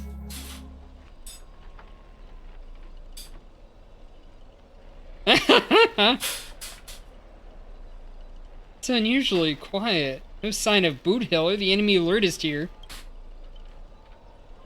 You shouldn't have said that. Be on guard for any black luxury speedster. Saber's a knight who gives her all too. I'll protect everyone to the best of my ability. Please don't stray too far from me, but with the enemy in the shadows and us out in the open, even the greatest caution can't guarantee our safety. In a wide open area like this, if the enemy sends Archer to attack from range, we'll lose the initiative and be at a serious disadvantage. From what I know of old Oti, he's the type to hire the lowest scum as his pawn, summoning the most wicked servant to eliminate anything in his way. Haven't you noticed? Since earlier, our voices vanish when we speak. No, we won't hurt Baybearer. His throat. That's true. Could it be the enemy's so-called noble phantasm? Most importantly, everyone, I have a question. In this world's history, is it possible for a non-primate to become a heroic spirit? Say a billboard, or maybe a TV. If I were in Intellitron, that's at least possible, but a billboard? A TV? Then what's that thing up ahead? A TV appearing out of nowhere turns its polished rear to the crowd. Creak, creak, creak. It's obviously a trap. Let's stay back and observe it for now. Don't go near it. Scan the surroundings and look for anything unusual. If this is a decoy, the enemy's probably lurking nearby, waiting for us to take the bait. We should steer clear of this trap.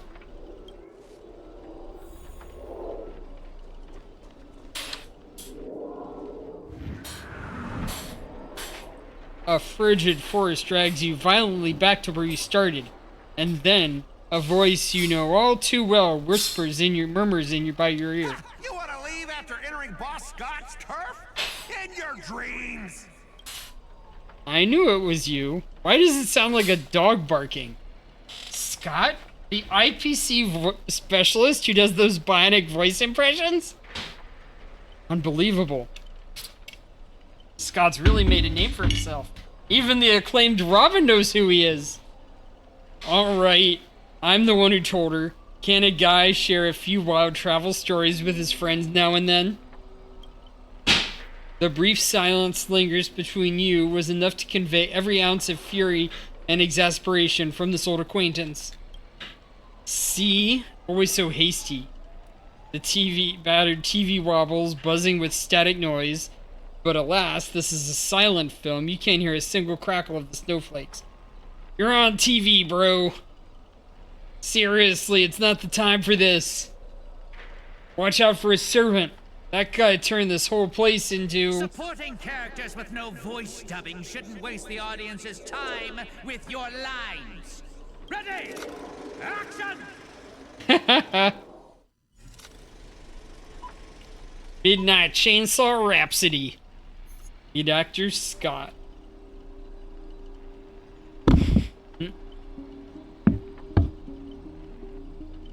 You all awake in a sealed chamber.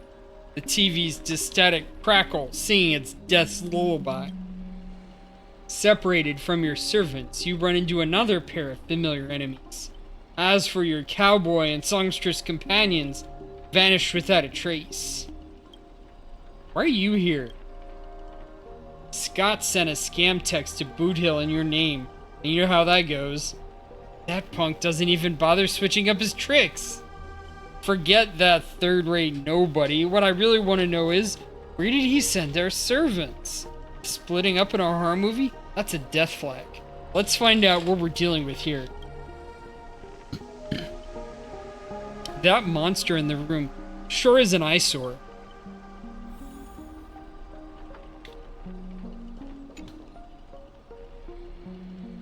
A nameless corpse lies before you. Don't ask why he's still twitching. Most importantly, you find no clues on it, but I've got a little hint for you all. You are employees of the Interastral Peace Corporation. To reward your outstanding performance this year, the IPC has organized a special vacation at a hotel. But when you arrive, the hotel is completely empty. As midnight strikes, its true nature is revealed. This place... This is already the 5th room. Hey, can you hear me? Tess, what a bunch of troublesome fools. I can't believe that even you fell for it, Archer. Just so we're clear, I was against this from the start, but those 2 blackheads insisted on investigating. Now it's 3 blackheads, masters of an otherworldly Holy Grail war, and not a hint of caution among them. That's how I ended up with frown lines. Isn't it late? A little late to say all of that? Think carefully. This place, the Holy Grail War, is strange indeed. It's my fault. I failed as a servant. I should have kept my master away from this trap. You 2 over here.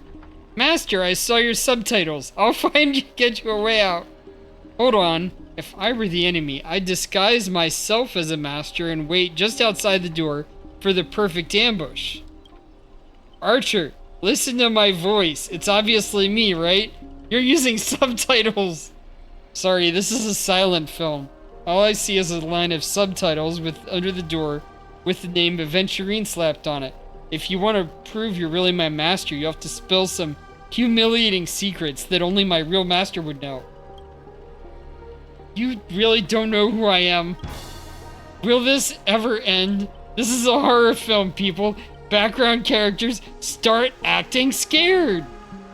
This place was once an IPC prison, where criminals were banished, its deadly traps ensured no one escaped. Now that the inmates have passed, leaving only bloodthirsty, vengeful spirits.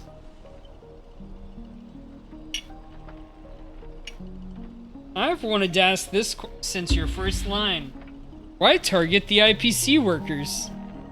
Back when this was still a prison, the IPC scoundrels turned it into a living hell. What do audiences love most? Watching those criminals suffer. It's off someone's leg and the door unlocks automatically. But if nothing happens after a system hour, boom, the room explodes. The guests, everything will also go up in flames. I know this one. The room you can't do unless you do a particular thing. It's one of the most classic tropes from Penacony's vintage horror flicks.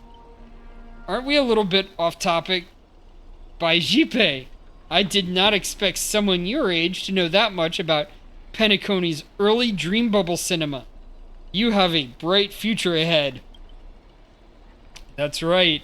I was the one who gave the world my genius vision with my first film in Penacony's early days. So this noble phantasm is based on that? This guy's really getting carried away and started babbling. Nice work, Master. No wonder this scene feels so awkwardly shoved in. Now it all makes sense. Randomly cobbling together old horror school movie tropes? Yeah, that's not exactly groundbreaking. Take that sawing off someone's leg bit. Originally, the protagonist was restrained by ferrofluid shackles and had no choice but to cut their own legs off. But here it's just a lazy copy-paste. I take back every compliment I said about you. Your screams will be played on loop in the most conspicuous spot at Greedy Films.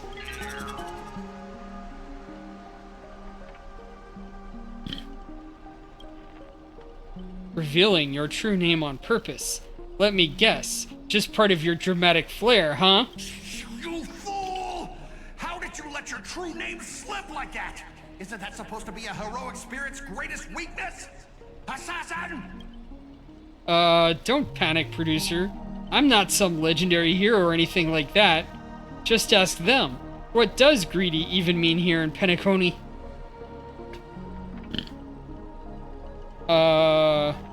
Who are you? I've only heard of Clock Studios and Himemia Films.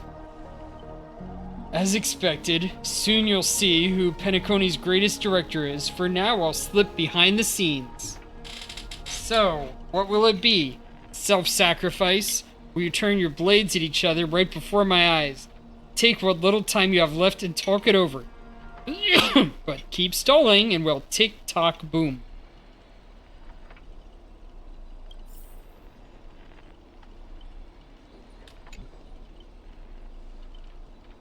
Oh, you finally met a kindred spirit, and I don't get any fan benefits? Master, you heard him. Pick a leg, left or right. Honestly, if I could get a bonus, I'd rather go for the arm with command spells. Hey, you're my servant, remember? At least consider cutting off Chuckly Fun's leg instead. Wait, old pal, don't give me that look. I was kidding! Everyone, don't dance to his tune. Don't let him pull us along. The more chaos he sows, the calmer we have to be. Still, not turning on each other yet? Room's about to blow! I'll have to saw off my leg. Saw off Adventurine's leg. What class are you, bomber? Let's vote. I vote for Flamboyant Master. No need to egg things on. You already figured out the real answer, didn't you? A sealed ROM. A bomb about to go off, it sounds dramatic, but rationally speaking, as a servant, would it be easier just to cut the floor down? Master, please take 2 steps back. The sword-wielding girl unleashes a fierce shout. Master, stay close to me. I don't know what Assassin plans to do next, but it's still dangerous here. Using brute force in a horror film? Heroic spirits from another world clearly have no sense of art. A blonde beauty like you, shouldn't you be screaming for help and waiting for the hero to save the day? Skulking assassin, once I reach you, scream all you want. Call for anyone to save you. Then you'd better reach me first. Thanks to your recklessness, the hotel's chainsaw spirit has awakened by the noise. Protagonist, take the stage. Trying to run? Did I, the protagonist, ever give you permission to run? What are you, a piece of gum stuck to my shoe? As the star of this film, I'll be the one to personally tear you all apart limb by limb. You see chainsaws in my hands? With assassin's power, these 2 poison saws can cut 3 times the point of an eye. That's 6 cuts in one go. With my concealed sword chainsaw reversal, you won't escape me even if you turn into a swallow. I weep for the departed. This guy is not very strong.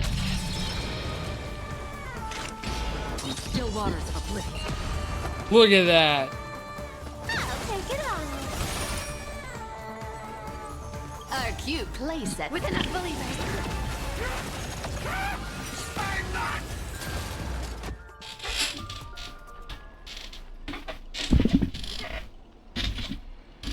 This?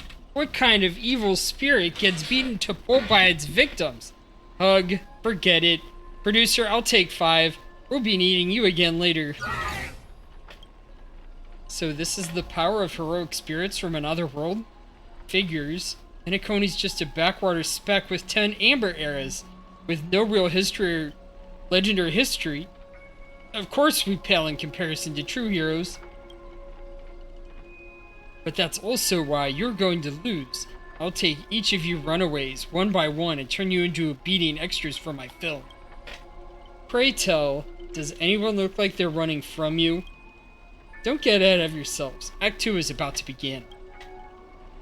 After a brief pause, you exchange the information you've gathered with one another. Boot Hill, Robin, and Miss Note are still missing. Scott and his servant could strike again at any time. So you're giving us time to breathe. Guess they're pretty confident about their trump card. Archer's Master, you seem very familiar with films. What do you know about this Greedy? I've only heard the name before. The guy was some terrible director back in Penacony's early days. He cranked out a ton of cheap horror silent films and was a master of interesting commercial gimmicks. But people in Penacony forgot about his name ages ago. I only found the film he used to trap us through sheer luck. Picked it up at an interstellar junk market. So we're dealing with a total nobody? That's not good. What makes you say that? As heroic spirits who left a mark in history, our legends usually hint at our greatest weaknesses. Like that one warrior who bathed in the river of the underworld and became invincible except for his heel. I was hoping you know something like that about that person's past. But it turns out he's just some washed up no-name that even you think folks have not heard about. Fits right in with Mr. Scott, doesn't it? A pair of nobodies with shady tricks up their sleeves. Still, I've got this feeling. Even if they've got the upper hand now, they've got no real way to finish us. We're fine. Just fine for the time being. Right. He was a film director in life. That means he's not somebody who's suddenly became a powerhouse after turning into a heroic spirit. His noble phantasm proves it. He built it off of one of these old horror flicks. Basically a reality marble. Though it's a rare ability, it feels more like a trap, one that only ensnares its victims. But if the trap can't hurt the prey, then it's the hunter who will be in trouble. Now he's got 3 servants in his stomach, while the strongest fortress always falls from the inside. You really do have the mind of a leader, always so sharp on reading the situation. I'd pull my weight better too. I'd better pull my weight better too. He might not have an obvious weak spot, but if we can find Assassin's true body and let my arrows give him a proper haircut, that reality marble will ever start. No longer exist. Sounds like everyone's got their sights set. Chuckly fun. I know I've butted heads with the Express crew before, but that was just a difference in perspective. As for this time, I've got no interest in the Holy Grail. My boss is more concerned with what old Odie has up his sleeve. If you're willing, maybe we can actually work together this time. It all comes down to how you perform. See that, Master? Looks like Robin's alliance is starting to come together. This army has a goal, and now it's time to move. We saw the exit on the way in. Let's head out that way while we still can.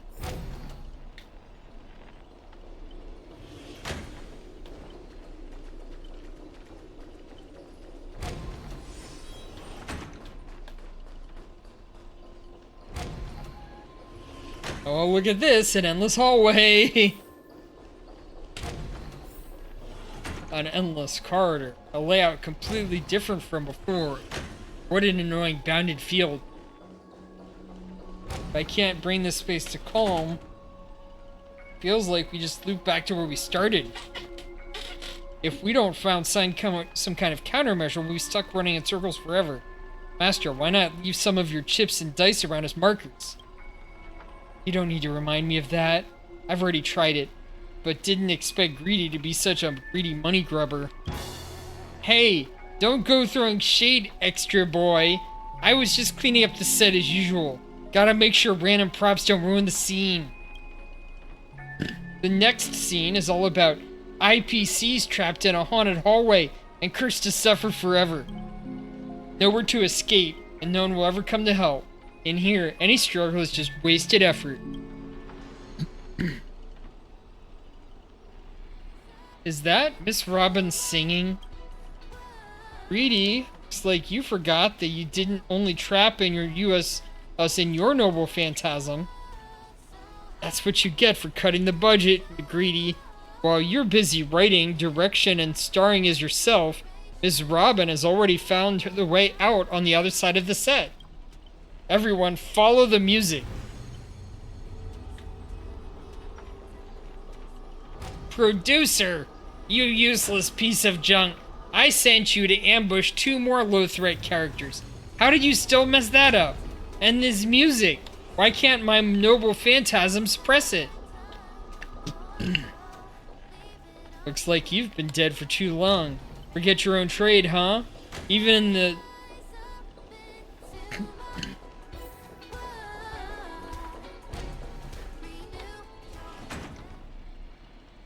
A gentle force of harmony floats through the tight space. At its heart, 2 singers light the way for the lost. But at the same time, evil spirits approach them, determined to shred and consume these visitors from beyond the sky. Miss Robin, watch out. You coward, pick on someone your own size. By my command spell. Whatever you have in mind, it's already too late. In a blur too fast to track, Miss Note grabs the attacking monsters and viciously smashes their head into the floor. Oh no, my cathode ray tubes. Don't hit my head with your microphone. Ow. Clunk, clunk, clunk, bang, bang, bang. Honestly, this might be the first R-rated scene in this whole movie. You start to wonder if Robin actually summoned a berserker.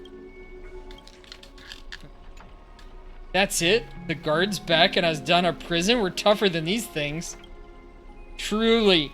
Bravo. Truly Penacony's brightest bloom. Brilliant in both drama and action. This terrible wardrobe. The nonsense plot. No one else could have cooked this up but you, Grady. I spent so much time clawing my way out of the grave, so quit burning my eyes with your bargain bin flicks. Of course, real directors know when to leave the stage to the actors. You're all okay, thank goodness. We meet again. As a caster, your combat style was quite a surprise. Can't say that counted as a fight between mages. Guess people in Penacony really have a broad definition of caster. Really? I thought it was pretty normal. An archer dual-wielding swords isn't qualified to talk about this? I managed to feel out the right path using the power of harmony, all thanks to Miss Note's protection. I saw you covering me in that fight. Even if you can't say your name, I know you must be someone great. I believe in that wholeheartedly. Master, this cannot change the present situation. Without a true name, I'm just a weak Iris family artist. No. The way you shielded your master just now proves you're an exceptional servant. You'll never understand the despair when even your name is taken away, and we've been wrung dry of all worth. Exactly. Powerless, barely able to protect Master, let alone win this Holy Grail war. Then why not work with me again like before? So-and-so, Mr. Odie, can grant you all your wishes. Shut up! You're a fool with less artistic taste than an automatic instrument. Your work doesn't even have the artistic value of a ruined roll of film. Sorry, Greedy. That was a bit harsh. But why are you serving that opportunistic fat old fart? Hiding somewhere off screen, Greedy sighs too, his voice full of melancholy. Because he's supping to me, of course. Even in death, forgotten by the world, Penacony clutches our souls like a miser.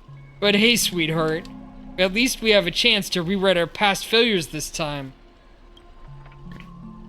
This gloom won't do. Let's kick off the final act of Midnight Chainsaw Rhapsody. The true evil awaits at the end of this haunted hotel.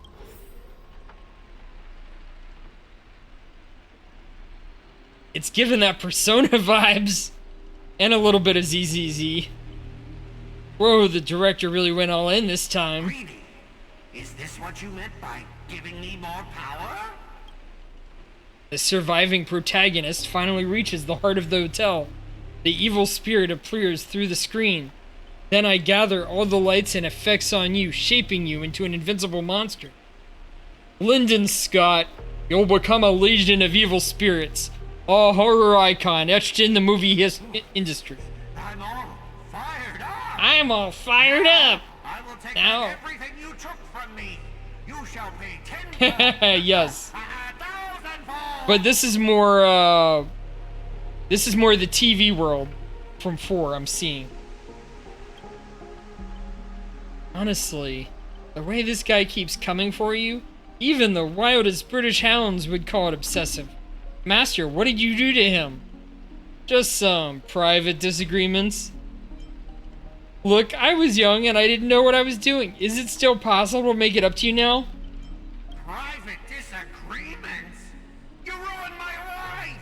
You made me bark and oink and face a demotion, moving from one puny post to another in the cosmos, in despair and misery.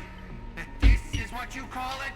Private disagreements? Why, yes it is. Haha. Your little entourage of extras. You won't get to be cocky for much longer. The power inside me is breaking out, trying to be free. 1 Scott, 2 Scots, 3 Scots. My scalp is scratchy. 2 got stuck in there. Master, your line. Say your entrance line.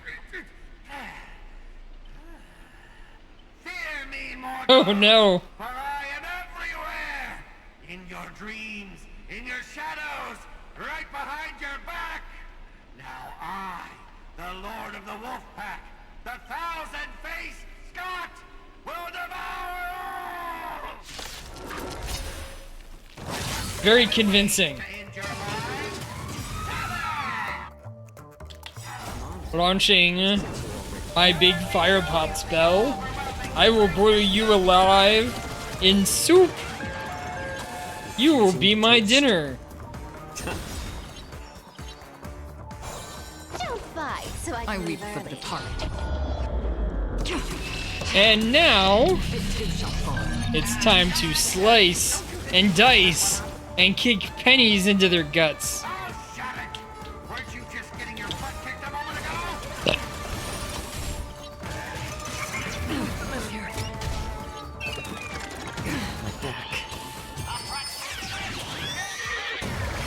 I'm gonna hold everyone back again. Thanks. That feels way tan. Another journey begins.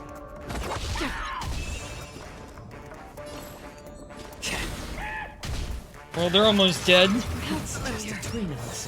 Wonder what happens if we beat Scott.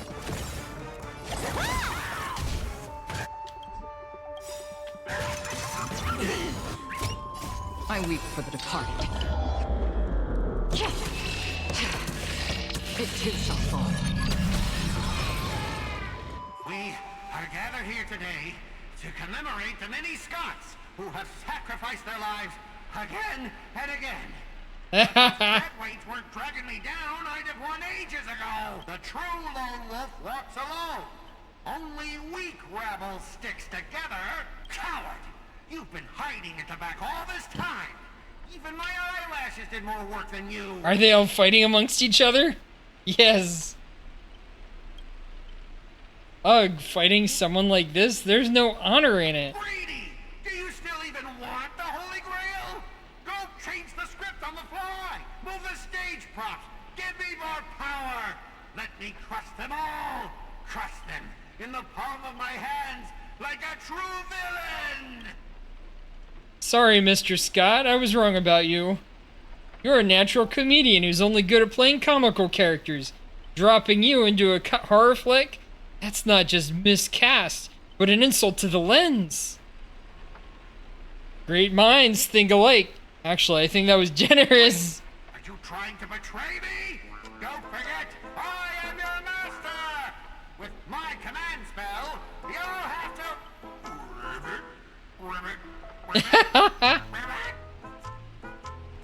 Trying to dominate me and my set with just 3 command spells? Mr. Scott, consider yourself fired. Apologies, casting crew. You had to witness that little meltdown between director and actor. Underestimating the power of harmony was on me. I also shouldn't have brought you all together. So, I'll be more thoughtful with your stage entrances next time. I look forward to hearing your piercing screams all over again in our next film. A haunting of clocks. Did we just leave his reality marble? Something's off. Each night, the clock hand will reveal its unknown side. As the protagonist, open your eyes and find yourself trapped in a nightmare with no exit. And now, a terrifying enemy is standing right beside you. Knowing we're allies, you still go out of your way to stir up trouble and sow discord? Mr. Archer, you don't strike me as someone married to a contract. Wouldn't it be smart to take this split-up operation and eliminate a rival for your master? I might give it a thought. Don't let him get in your head! Should I kill him? I turned that question over 12 times before you woke up. If I had decided to act, you wouldn't even get the chance to open your eyes. Too bad. I thought you were smarter than this. Guess you have to suffer for it. The wicked watchmaker brought from hell evil spirits that wield different curses. Disguised as harmless amusement park mascots, they drag victims into sleep and torture their souls for eternity. Excuse me, I'm the director at Clock Studios. Do you even own the rights to our clocky? Don't worry, Mr. Doty's PR team will handle it. I used to dream of turning Clock Studios theme park into my own nightmare park. Who knew I'd get my own wish this way? It's even more satisfying than biting into a double-stuffed Stargazer's pie. Soak it into your character until you become toys for the evil spirits. If we're just gonna stand here, I might take Assassin's advice and write you out early. Come on, according to that great director, it's time for us to be tortured by evil spirits.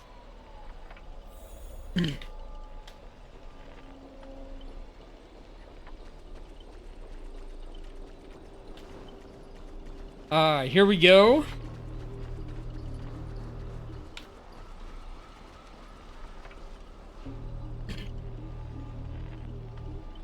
This note's trying to talk. Oh, my bad, sweetheart. Almost forgot. Your voice is already my personal property. First, it was the copyright of your songs, then your image, and finally, your name. They found a younger, prettier girl, slapped the name Choo Choo Mama on her, and put her on stage. And you'll die in despair in the desert of the dreamscape.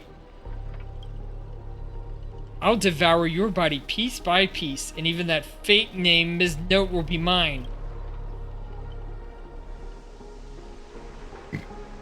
That's not copyright, that's monopolization. Finally, and right on cue, let your friends have a good look at how far you've fallen. Don't be so quick to charge in, Red Handsome.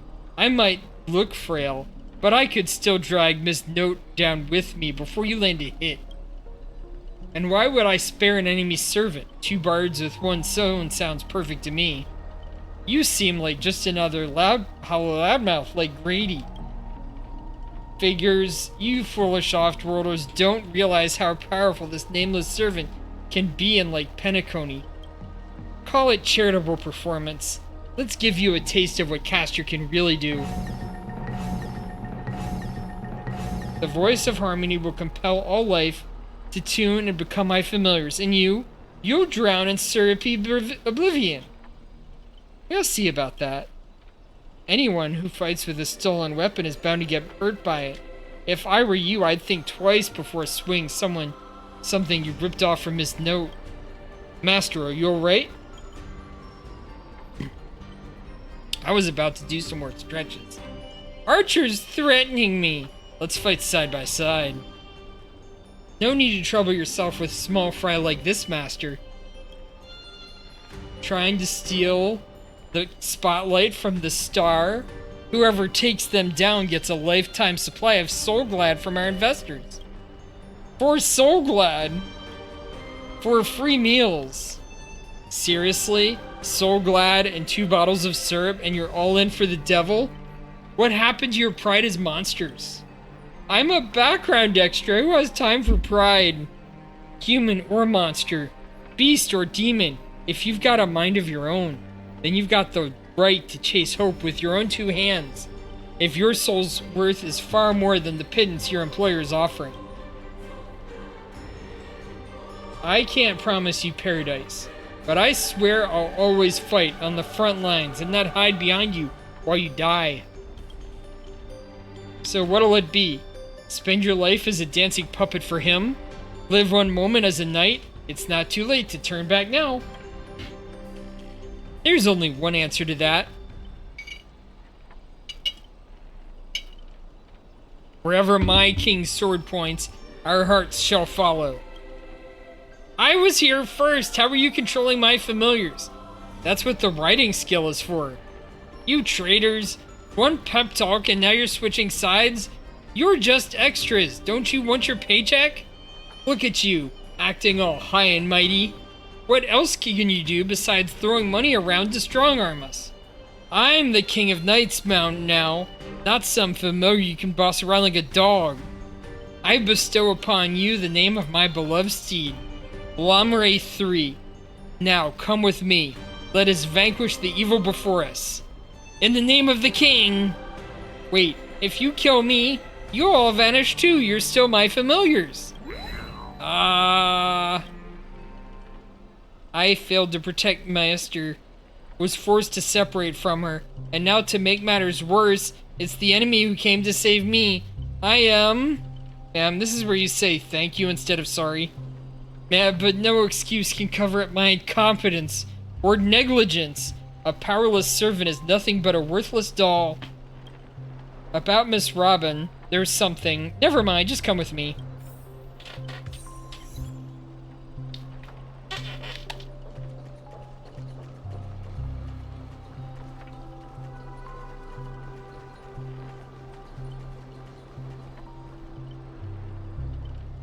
I'm not sure what the enemy did, but she's been split into pieces. Took me a while to find even these few. I figured I've managed to do nothing in this war. I don't deserve to be called a heroic spirit. You've done extremely well. It's Grady who plays dirty. This kind of reminds me of the Try Not to Laugh challenge. Love using your harmony tricks on me, huh? Then I'll scatter your nightmare singer across Nightmare Park and see who's helping you get out of here. Please don't be sad because of us. You've already done your best, just like an iris by the riverside. Call it what you want. She's still too weak. No need to sugarcoat it. That old fool. Once I find that darn Odie, I'm gonna tear his puff ball and stomp it right down to the ground. Judging from what I can tell, splitting us up like this is probably an act of revenge, but our minds naturally try to reconnect. Theoretically, if you can reunite all the me's, we summon the Eon of Harmony? You combine into a giant robot, you'll go back to normal. Giant robot! Give me a break. Are there no functioning adults around here? The correct answer is she'll merge back into her original form. That is, if you can survive the curses from the devils. Then let's get going. Wait, you're planning to drag all these deadweights around with you while you fight? Heads up, I don't have the action part of Robin with me. I only think, I don't do. Wait, please, someone must stay behind to protect Miss Robin. I know this is asking too much, but I'll even offer my life. Victory gained through coercion is a disgrace to any warrior. Since Miss Robin is our ally, protecting her is only right. Let Archer stay. Sorry, mister, I don't take orders from you.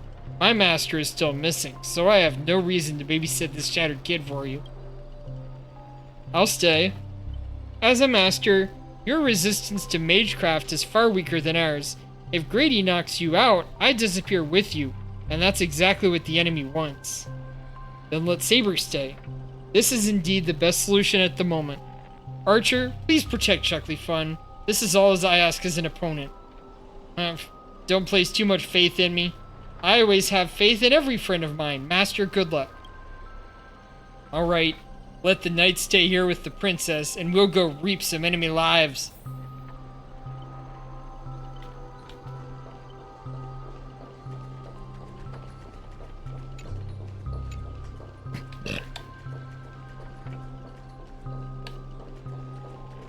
Oh, empty door here.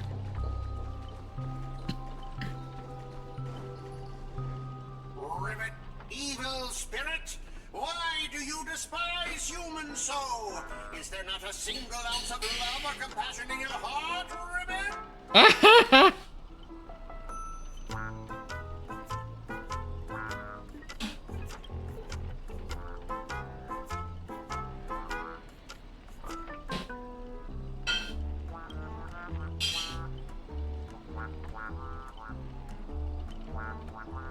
Despite its rough design, the dog-shaped monster's name suggests it's modeled after a classic figure from the Clocky cartoon, likely a derivative of the werewolf brother Hanu. It's Origami Robin! Stop pushing yourself, Mr. Scott. Its target is me. You don't have to throw your life away for nothing? If I back down now, I'd be the same as all the other Scots. So, if you want to hurt Miss Robin, you'll have to walk over my dead body, Ribbit. Are my eyes playing tricks on me? Old foe, you've arrived just in time. Help me. Together we can crush this blasted evil spirit. Doesn't matter if you want to punish me later or demand an explanation. As long as Miss Robin is safe, you can do whatever you want with me, Ribbit. One or two, it makes no difference. You'll get stuck in an endless cycle of suffering and play Hanu's Adventure Lone Wolf Brothers Curse for the next billion years. The Lone Wolf Brothers never let out a very satisfied humph. Enough chit-chat. Time for the most terrifying torment in all of Penacony. With a blinding flash, your body shrinks, and you're forced into the outline of Brother Hanu. Now you'll know the horror of being trapped in Hanu's Adventure. For life. Oh, they turned people into cartoon animals?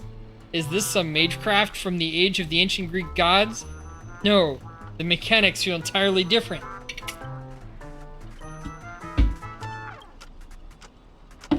Humph. Don't tell me all you can say is humph. Where's my rocket launcher?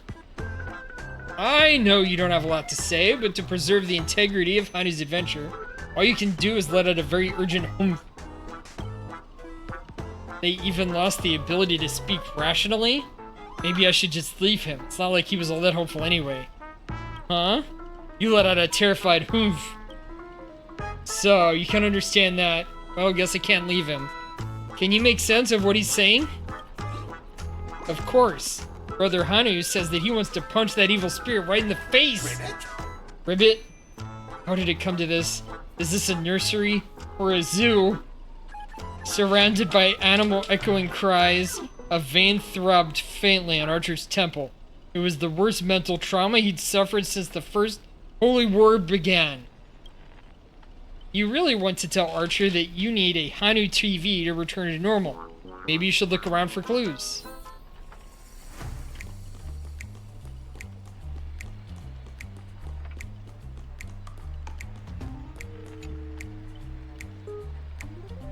Think you can turn back using a TV? The Lone Wolf brothers already smashed every Hanu TV in the theme park out of time. What, is there something weird about this TV, or is it part of the solution to the curse? Let out a confirming humph. Clinging to the smallest of hopes, you glance at Scott, but as a righteous TV, all he can offer you is anything but help. Maybe it's just your imagination, but his expression seems 30% smug, 70% mocking. You lash out, kicking Scott in frustration. Ribbit? What? Alright, let's do this. Every time you answer a question, if the answer is yes, kick him once. If it's no, kick twice. This TV is the kick to lifting the curse, isn't it? Yes, kick once. By using Magecraft logic, destroying the core should nullify the effect. Should I mash the TV? No, kick twice. Then let's think in reverse. You want me to repair this machine or restore it to its original state, right? Yes, kick him like crazy. Time to end this. Trace on.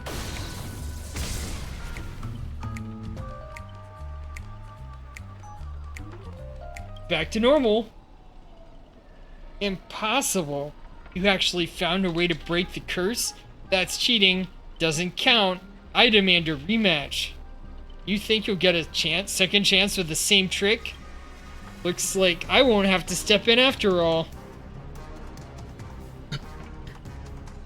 Thanks, pal. We'll be taking this thing's head now. Anytime, any place. Galaxy Rangers serving justice. Die, you son of a fork. Long time no see. Though it's only been a while. Ever since that shirt head sucked me into the TV, I've been lost in the hotel, sending my greetings to all the other little fudge pies along the way. Just a moment ago, the whole space cracked and collapsed. When I regained my footing, bam, there was Miss Robin right next to me. Didn't expect it, but the girl's got a bit of that Ranger vibe in her.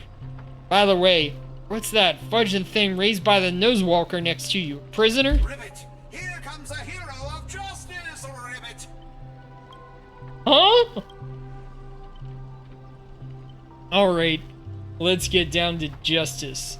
About Scott of Justice. Greedy split my consciousness into countless fragments in the previous battle, just like what happened to Miss Robin. I'm honestly as shocked as you are. Who'd have thought there's justice in that man called Scott? And yet, my chest burns with righteous fire. Scott of Justice, not like the evil ones. He threw himself in to protect me, tweet. You trust this son of a nosewalker? Might as well believe I'm a general of the Xianzhou.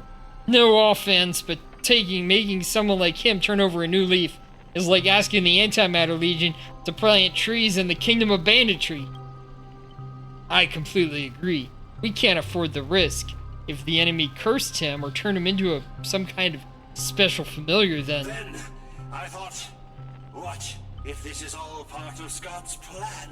What if the evil side of him is lying in wait within me, ready to spring to action at any moment? I want to go with you to save the other Miss Robins, and I also need someone to kill me if Scott ever takes over my body. Keep up your act. Let's see if I fall for it. Let's not be too hard on him. We don't have time to waste. As the old second goes, every trotter deserves a second cookie. How about we take him in for now? If he turns good, great. If not, we can always chuck him at his servant as a projectile. Well, since the victim said herself said so. The trust placed in me, I will never bend to evil.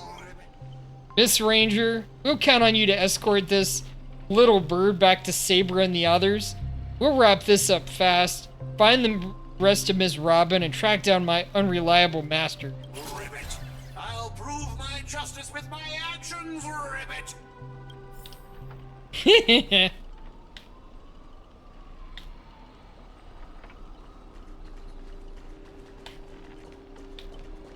Alright. Oh, paper? The so-and-so report. Following the media scandals involving famous actress so-and-so, all major associated companies have terminated her endorsement contracts and canceled her Dreamscape tours. However, several Dream Chaser organizations that received her sponsorship maintain their charity performances in the wilderness area will proceed as scheduled. Mr. Alfalfa, head of the Alfalfa family, noted that so-and-so had started numerous classics at their invitation. Her songs became household staples, and almost every Penacony home contains products she endorsed. Mr. Alfalfa expressed deep regret over her downfall. Reports indicated they've found a replacement to inherit so-and-so's stage name, with the second promising to present a better image while continuing the legendary story of so-and-so. Mr. Alfalfa maintains that so-and-so is an accomplished actress, singer, and artist whose past works shouldn't be diminished by current scandals. However, per contract terms, the Alfalfa family retains the rights to reclaim all related copyrights, including musical products, film and television rights, and the registered trademark. If so-and-so uses any of these commercially without the Alfalfa family's approval, they will pursue legal action. Additionally, at a recent press conference, a Grady Films spokesperson announced that they will terminate their partnership with so-and-so in 10 system days due to her recent negative impact. Their upcoming film, Spheroid Station, scheduled to begin shooting at year-end, will now star the second selected by Alfalfa's agency instead of the original so-and-so.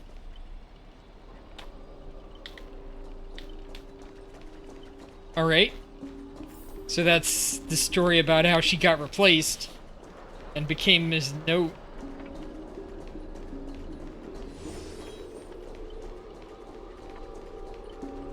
Oh no. Old Clocky. Before I judge you, I must first deal with a disobedient pawn. Scott, how utterly despicable that you'd side with them. So desperate to play the hero, aren't you? Just felt an ominous chill run down my spine. Why waste your breath on it? One bullet to fudge him up and we're done here. Tick-tock. Thought I'd just play along in your little hero fantasy? Mr. Grady gave me a special bullet that never misses. One pull of this trigger, and the master with the most dialogue will drop dead on the spot. Die, Chuckly Fun!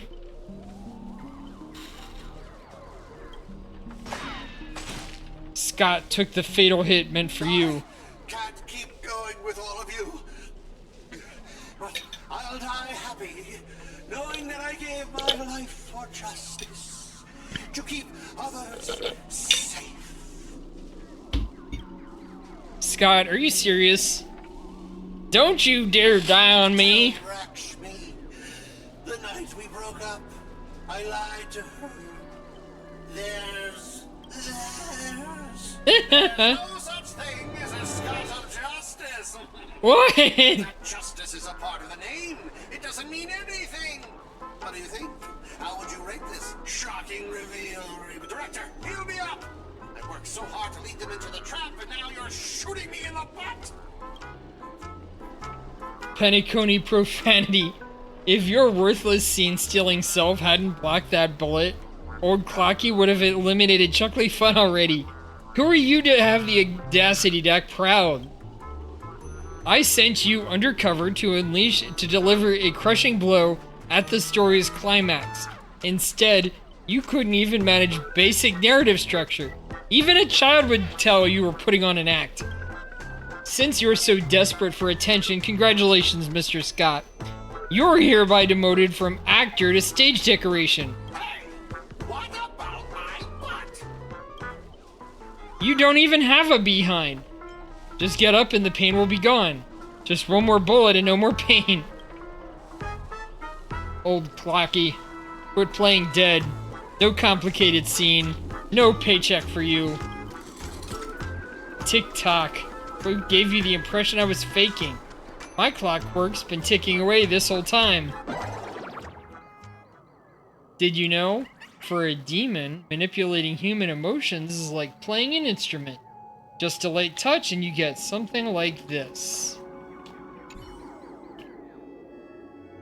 Instead of running around aimlessly, maybe lend a hand to your old friend Boothill first?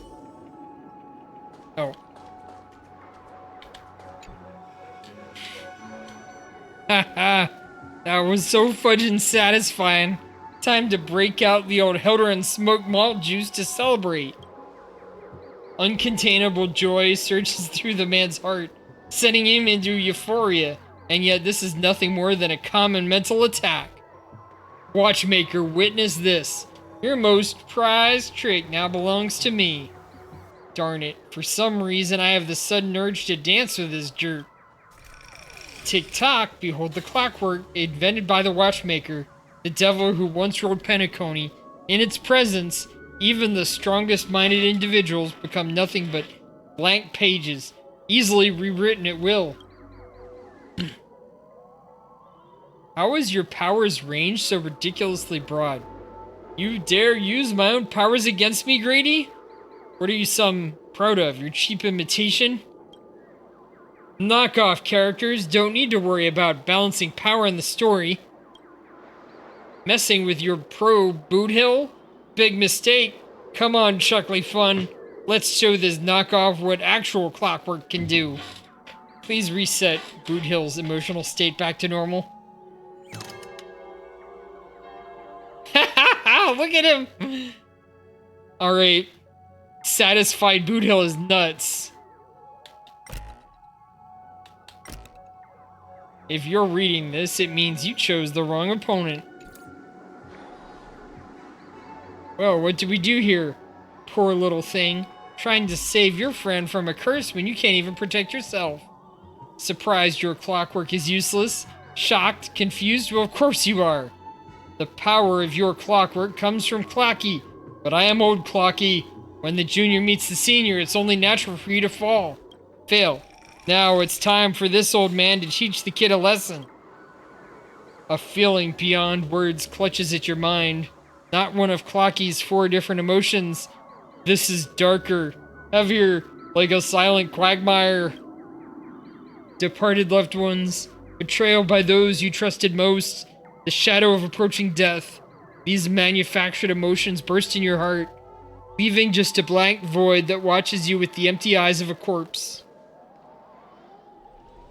You finished with your little show yet? I don't have time to play pretend with you. Impossible! I too used clockwork to turn everyone's emotions to pure despair! Ugh, how trite. Your dialogue is straight from Villains 101. These pathetic attempts at manipulation are less effective than vultures squawking over a corpse. What took you so long? Was that whole silent badass act really necessary? Slacking off will cost you on your performance review. Whatever, just put on my master's tab. I wanted to see how deep this monstrous hell could go in that strange universe of yours. But it seems your world still has hope and a future after all. Despair? Please. I've witnessed enough scenes of despair to submerge this entire playground of nightmare. I've seen corpses hanging from gallows that stretch like endless forests. I've witnessed the charred remains after doomsday battles where people become nothing more than the ravenous beasts devouring each other. Sorry I missed your message, Blood Archer. I got a little wrapped up in the story, I guess. Yes, 'tis a tragedy. Was that the Scott getting shot? Just who? Who in the world are you? A hard-working guardian, though admittedly somewhat of a workaholic. I've seen far too many forms of despair. But to break me? Your fake illusions don't even come close. Cranking power to maximum. I refuse to accept that anyone can resist my clockwork now. Even ever seen bodies mangled under war chariots? Trace on!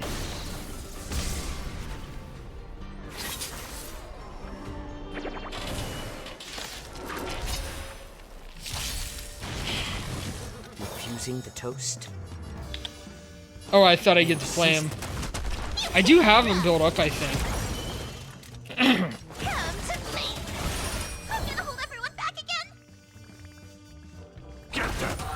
Found me. I weep for the departed. It too shall fall. Fiends or devils, I'll crush them all! I'm honored by... Since you're already here, why not have a meal before you leave? Still waters of oblivion. A little more heat.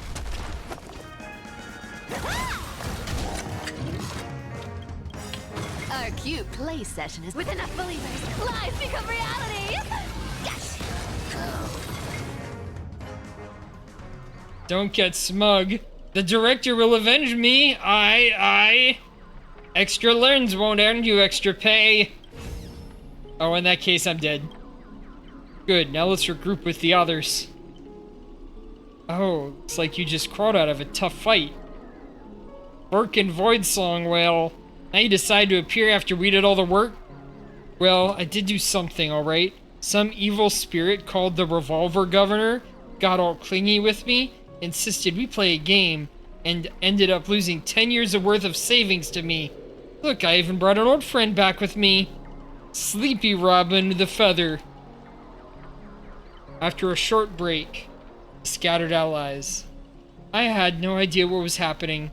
Thank you for keeping my master safe. I didn't want to give Grady the satisfaction. Let's save the thanks for later. Didn't that girl say if we brought all her split selves together, she could come back to normal? I propose this theory, assuming none of the Robins would be in a defect status. There's a dissonance in the melody. Despair. You old clocky. Dang it. Grady, what foul language are you having me use? Anyway, the emotion affecting the last master hasn't disappeared despite the enemy's demise. Are you saying Robin can't change back? My resonance isn't nearly as powerful as Miss Robin's, but it's enough to clear this minor dissonance.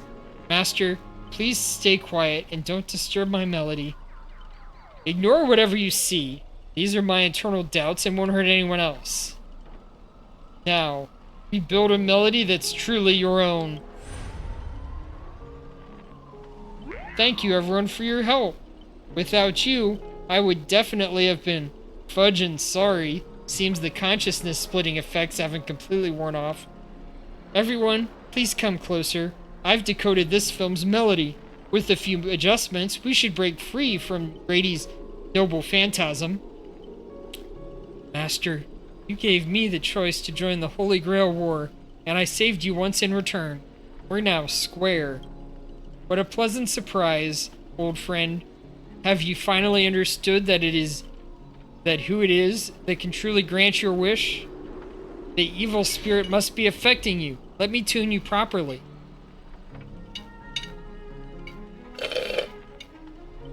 Master, you're far too kind-hearted, with no interest in the Holy Grail. That's why I must pursue this path myself. Mr. Odie is a businessman through and through. His price will be astronomically high. And would you really betray your friends just to let me win the Holy Grail War? Here's some advice. While I'm still here, use a command skill bell to kill me, just like all those others who toyed with my fate. If this is beyond you, Miss Robin, then we must part ways here.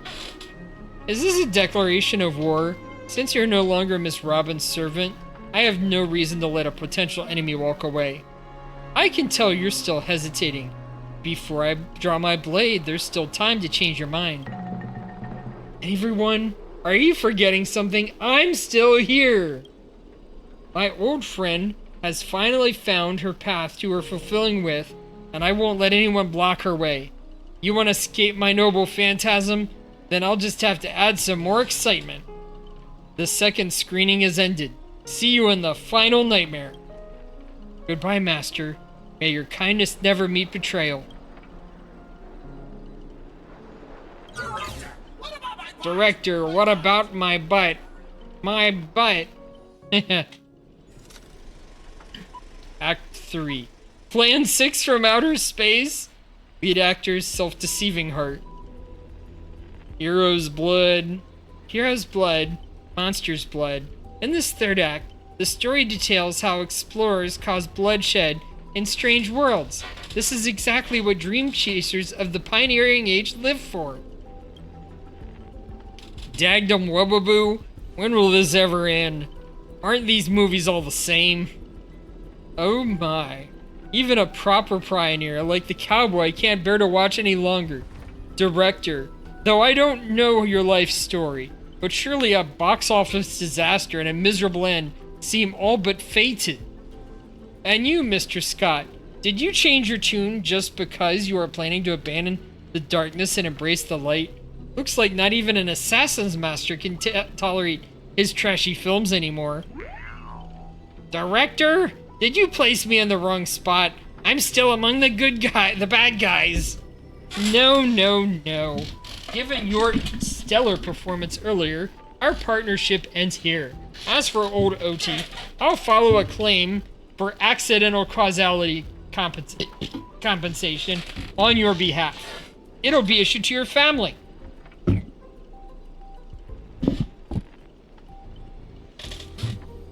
Because the ending of this Plan 6 from outer space is no survivors.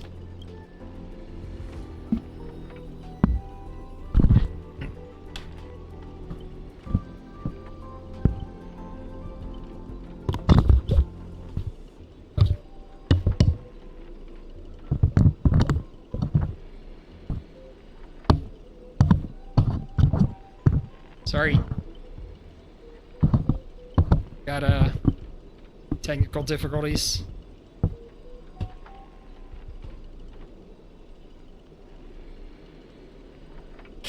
Ahem, cough, Grady. Since you've shown no mercy, don't blame me for returning the favor. Director Aventurine? My earlier hostility was an act to fool our enemies. I infiltrated Odie's group specifically for this moment, to help you win the Holy Grail, the only one who truly deserves it. I may vomit. Ah, Mr. Scott, I know things haven't been going smoothly for you in your department, but if you can show enough commitment, the Strategic Investment Department might have a better spot for you. How you accept such things so easily. Grady, you don't think I was truly going to let you play me like a fool, right? As an actor, I am part of your noble phantasm too. As such, being the former protagonist, I can naturally use your second noble phantasm's power. How dare you? Director Aventurine, this is my show of commitment to you. Deploying staff access one-click noble phantasm skip. Progress bar is progressing rapidly. Lead actors, everyone please stop acting. Apologies, the broadcast is having technical difficulties. Lyndon Scott! Well, obscene language from the prison world era of me. How can there be an audience so uncultured? You skipped all the best parts of the movie. This is the result of my entire life's work. And it was trash. You know nothing. I am the creator of the dream bubble movie genre. It was I who established the first film company in Penacony. If I hadn't given up on my monopoly on filmmaking technology, the Watchmaker and Maven would never have achieved what they did. So, would that make the films you made not bad? I have a feeling and a little bad. I am even feeling a little bad for you now, Director Greedy. You were thoroughly outclassed by true amateurs. As a master of marketing or an inventor, you're undoubtedly a success. But the audience doesn't care what you gave in your efforts. They just know that your movie is terrible. Sigh. You can't feel the limits of the audience's patience. It's just an endless, cliche-ridden, silent series of utterly unexciting gore. What a waste of everyone's time. It's no surprise that the audience eventually abandoned you. Well, it's hopeless. This guy's probably gone mad. Archer. What? I simply offered him a final shot. You're the one who drove him insane. What a sharp-tongued, amusing, and flamboyant actor you are. It's rare for anyone to make me go so completely speechless during a debate. Didn't see that coming, did you? Strangling you all in this nightmare pantomime feels a little dull now. Tell me, would you rather be interested in siding with old OT? What are you yapping about this time? Trying to drive a wedge? If we join forces, we could wipe the rest of these opponents off the board in an instant. Surely a senior executive of the Strategic Investment Department who understands investments better than anyone could make the right choice. Wouldn't you agree, Mr. Adventurine? You seem particularly obsessed with me, Director. Is it because I, as an amateur film critic, repeatedly tore apart your masterpiece? Of course, it's because you're the cleverest one here. Most aware of the fact that despite your apparent power, none of you have actually escaped my bounded field. For someone like you, betrayal is an option, always an option to consider, not a moral absolute. Yes! It is like the Hunger Games. Someone like me. You may be a terrible filmmaker, but you're not bad at reading people. For me, you're not seriously. A good businessman always evaluates the situation and adjusts their stance for better investment. I'm tired of this endless farce. Eliminating this many competitors at once is quite profitable. Apologies, Chuckly Fun. I wasn't being honest. Great. I love flexible actors like you. Now let me show you my goodwill. Let's move to the next scene. Your caliber deserves a much bigger stage. The Golden Gatekeeper, lead actor's Adventurine. Archer, as my servant, you'll come with me, right? Taking orders from a hack like Grady? Seriously? Makes sense. Compared to this lot, you and Grady are clearly cut from the same money-grubbing cloth. Oh, what's wrong with being a little underhanded if we can win? You're actually pledging yourself to Grady? Adventurine, did you turn on us? This is going to be way tougher than Scott was. Totally misjudged you. Guess I'll need a few extra fudging bullets on this guy. No, it should be my sword that delivers the final blow to the enemy commander. Master, if you're just joking, I can still cover for you if you apologize now. But if you're serious, this won't end without blood being spilled. I'll ask one more time. Shall I remove your legs first? Or should I start by cutting off that irritating hand of yours first, Mr. Adventurine? So you still refuse? You know, I should use my command spells to force you into submission, but I hate brands on the flesh that bend someone to another's will. If staying with them is your wish, then so be it. But sometimes, a change in perspective will make you see the gamble in its entirety. That's right. Killing you would erase my entire existence. Well then, everyone, I surrender. I give up. Archer! You give up way too quickly. Now we're evenly matched 3 against 3. What I expect with my awful summoning luck? I told you, a guy covered in gold is never good news. But as your servant, I'll follow your commands. Wait, Director, I can be a traitor too. I want more scenes too, Director. Fantastic. 2 more exceptional leads at once. I'll give you bigger roles. Turn you into unstoppable monsters who tear everyone apart. Step into the spotlight, Mr. Adventurine, and enjoy this little featurette I've crafted just for you.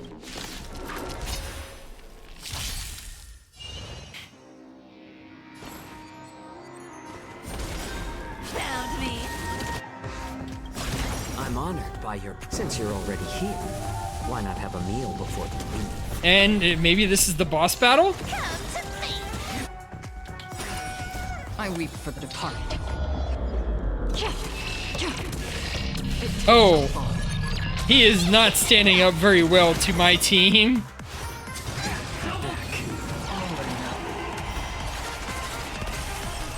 Oh, and he's got Archer there too, that helps. Still waters uplifted. 10 points.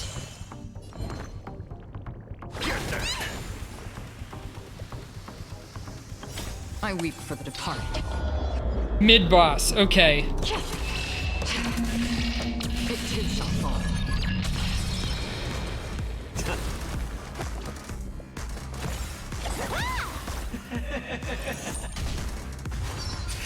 If he's mid-boss, you said we were halfway through quite a bit ago though, didn't you? Thank you for your generosity. So maybe he's like, not mid in terms of time, but mid in terms of like progress.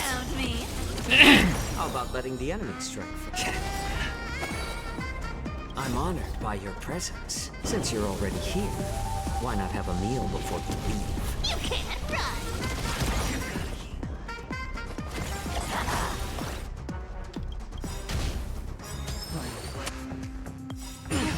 Okay. I weep for the departed. It too shall fall.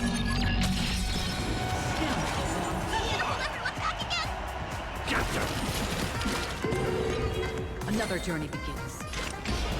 Still waters uplifted. It's better to make no move. A little more heat. Don't fight so I can leave Earth. Come to me. Oops.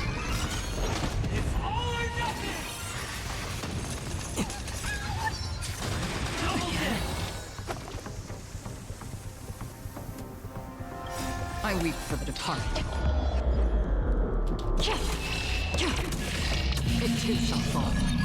All we needed was that.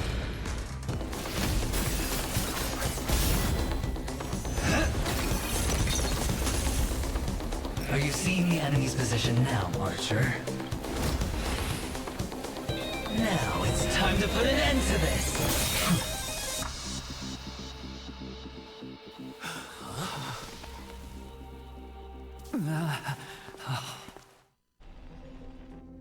Why do actors in horror films never see where the monsters come from? Why do monsters keep popping into the frame as long as the film is rolling? It's because the true monster is born beyond the set.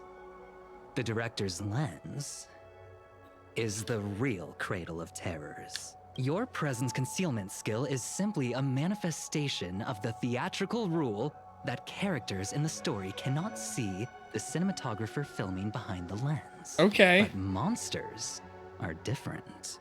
They are the soul of horror films, the focus of the lens. Their line of sight is always fixed on the camera's position. That's why only Scott, the man playing the monster, can see you. You win. I concede having the devil lurking behind the lens and getting real monsters to step into the theater. That was my finest offline marketing campaign ever. Who'd have thought that someone could still see through my tricks hundreds of years in the future? How did you do it, friend? Did I never mention it to you? Well, I am your fan, Mr. Greedy. I reserve judgment on your film A regular taste. flops from centuries ago, catching the eye of a big shot from the strategic investment department. Thanks for the compliment, but that was a pretty bad lie from you. Oh, have more confidence in yourself, Mr. Greedy. After I stumbled upon your first movie, curiosity led me to dig through the archives of Greedy films. Okay. Now, you had each moviegoer sign a death and liability release waiver before entering the theater. And you released Memory Zone memes into the theater at intermission. Oh, these interactive marketing tactics were way ahead of their time. You could smell out exact market demands and deliver maximum impact with minimal resources. Oh, had we met back then, I would have made sure to secure a spot for you in the marketing department. I'd rather not be recognized for those achievements. You could have been rolling in riches. But you poured everything into filmmaking to create something you loved.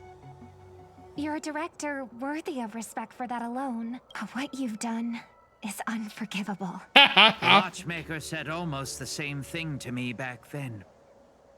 But like I said, I concede. I have no talent and can't create true art. I've come to terms with that after dying. Then could you tell us old Odie's plan? If he truly wanted to achieve his wish, he could have easily hired a few masters to stage out a variety show with a rigged outcome. But he deliberately gathered a group of uncontrollable individuals to participate in a Holy Grail war that might never even happen. Mr. Odie gave me a backup plan before I came here. When I lose, I'm to humbly admit defeat and invite everyone to the Grand Theater. Okay. Mr. Odie and the Holy Grail will be waiting for you there. You'll hear all the answers from him. And you, my fan, this little behind the scenes is just for you. I believe the reason Mr. Odie reached out to you all is simple. You'll bring in higher ratings for this show. Do you trust what Greedy said? There's nowhere in Penacony more fitting for a grand finale than the Grand Theater. Oh, Mr. Boothill, why are you looking at me like that? Didn't expect someone like you to be that Fudger's fan. You could say my master's taste is tacky as his outfit. Well, instead of calling me master, a word that brings back dead class structures, I prefer you address me as Mr. Aventurine. They're almost the same word. One word comes from the other. See, Red Guy? Those business crooks are all the same. They take everything you throw at them, insulting them's like punching a cotton fluff ball. Ain't no fun at all. Then I'll graciously comply, Mr. Aventurine. As for the final showdown at the theater, I'm sure that Mr. Odie has already prepared the battleground for us. With the Holy Grail in his possession, he'll be a far more difficult opponent than Grady. A siege, and warriors assembled to storm the walls. Now this is starting to feel like a real war. I'm going with you. It doesn't matter whether Miss Node is now friend or foe. I will bring her back. The princess rescue mission is on. Come to think of it, wasn't there someone else? Not far away, he is slowly slipping away with hushed steps. Oh, by the way, I think I forgot to ask. Mr. Boothill, do you know which department Scott's from? Aventurine flashed a grin more sinister than the devil's own, his lips barely moving as he silently mouthed the name of that department. The cowboy let out a hearty laugh, cracking his knuckles with a sharp snap, a wicked smirk spreading across his face as he strode towards Scott. You hear a cry out of a cartoon, over the top, full of flair, and surprisingly heartfelt. And you just know for a fact that Scott won't be getting out of the hospital bed anytime soon. But have faith in the medical advances of the cosmic age. No, Scott was irreversibly harmed in the Holy Grail War, especially not in a dream. Now, that's more like it. Let's move out. Let's move out. Alright, challenge. Oh, we get to use Saber. She's destruction. Probably...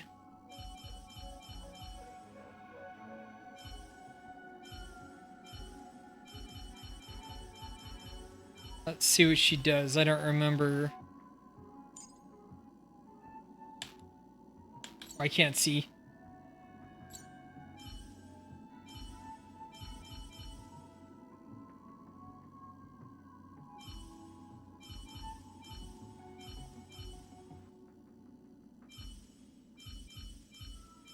Sparkle.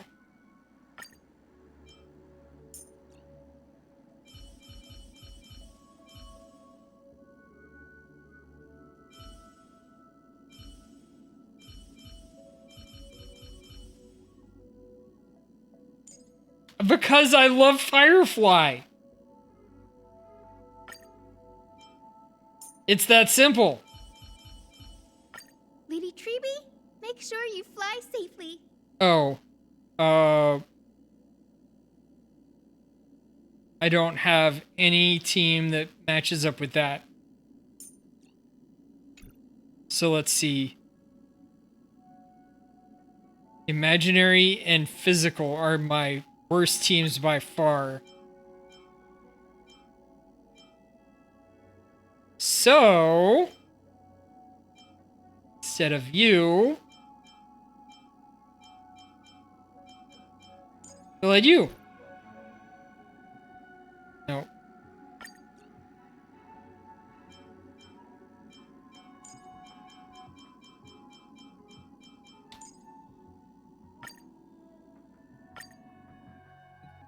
I know, but I like Firefly. Firefly's like my in-game girlfriend. Do you understand? She's special. If they give her an outfit, I buy the outfit. It's a mockery of war, but you set it up so intricately. I don't get it. The 12 hours that reference the passage of time, and this moon placed right at the heart of it all. Anyone with magecraft training can feel power continuously flowing into this place, but this world has no magecraft or mages. So did you really design this Holy Grail world, old man? You don't exactly look like a mage. The sharp instincts of a businessman are enough for me to know where and when to make my moves. And the Holy Grail has told me everything I need to know. You are the servant of that galaxy, Ranger. I didn't think your nose would be even sharper than the Bloodhound family's minions. Is it really wise for you to charge in here on your own instead of loyally staying at your master's side? That cowboy's in quite a pinch right now and would appreciate a speedy rescue. What a pain. If I blow off your head right here, that'd save my metal clump of a master too, no? Let me offer you some advice from experience. The Holy Grail never grants wishes the way people expect. All it leaves behind are dead souls buried by their desires. I appreciate the advice, truly. In that case, am I not giving the Holy Grail a new purpose? It'll become an entertainment spectacle much more worthy of investment than some wish-granting chalice. Heh, entertainment spectacle, I get it now. That clicks well with the essence of the Holy Grail. No wonder it won't manage to power this Holy Grail war. I've been wondering what you could possibly put into the Holy Grail apart from wine, given this is a barren world where mystics have completely degraded. But if someone could replace magical energy and manage to infuse the Holy Grail with enough power to create miracles, well, that changes things entirely. Instead of something that must maintain the concealment of mystics, the Holy Grail will become a public entertainment spectacle instead. Then the people on this dream-soaked planet will come to believe in the miracle of the Holy Grail through learning its rituals and witnessing the summoning of heroic spirits. And so little by little their wishes turn into fuel, coating the Holy Grail in a fabricated miracle, and the farce you've orchestrated will end up stomping all over those wishes. Quite the impressive insight, servant from another world. Your presence here was certainly a surprise to me, but you and your friends are needed. The Holy Grail needs more efficient fuel. And that means you. Miss Note? No. It's time for you to show Penacony your true charm. The curtain fell with a soft rustle, veiling the stage in silence. I did what you wanted me to do. Well done, my old friend. So many years have passed, but I still remember every performance you gave, every dance you danced, every melody you sang. You were like a blooming iris. But I prefer how you are now compared to your heydays on the stage. Stripped of all the external pretenses. So simple. So ordinary. Enough, OT. Outdated metaphors are as revolting as last night's leftovers. I've kept my promise. Now, it's your turn. There's no rush, my old friend. Everything you desire can be obtained without magecraft or miracles. Money is all it takes. The so-called Holy Grail is nothing more than a vessel crafted from gold. And the real stars of this show are about to make their entrance. Your job is to hold them off until the last step of the ritual is complete. Once that is done, I will honor my end of the deal. OT. Looks like your business acumen has rotted along with this world. I could barely restrain that one servant. And now you expect me to take them all on? Don't be so modest.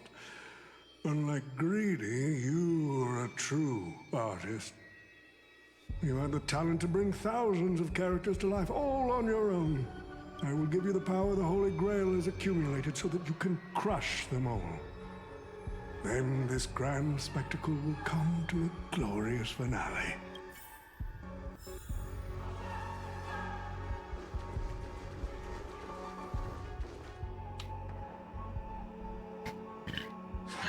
Fork it. Wasn't that blue guy supposed to scout this place ahead of us?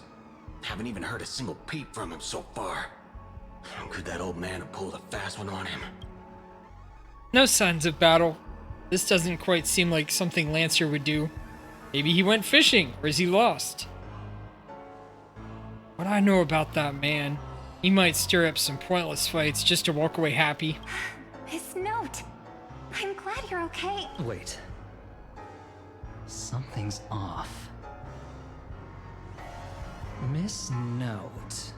I trust that you've seen Lancer here, haven't you? Yes. He came to the Grand Theater with his spear raised and ready, eager to impale old Odie on the curtain. I couldn't agree more with his approach, but I still have dreams left unfulfilled in this miraculous second life. So, I asked him to take a break, and I must insist that every one of you take a break as well. Until Mr. Odie finishes the ritual. Fear not. There will be no pain.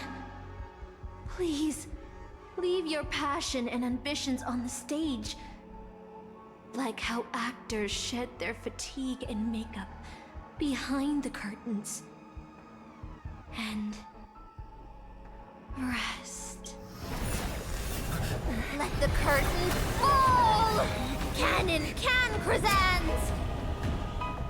What did she do?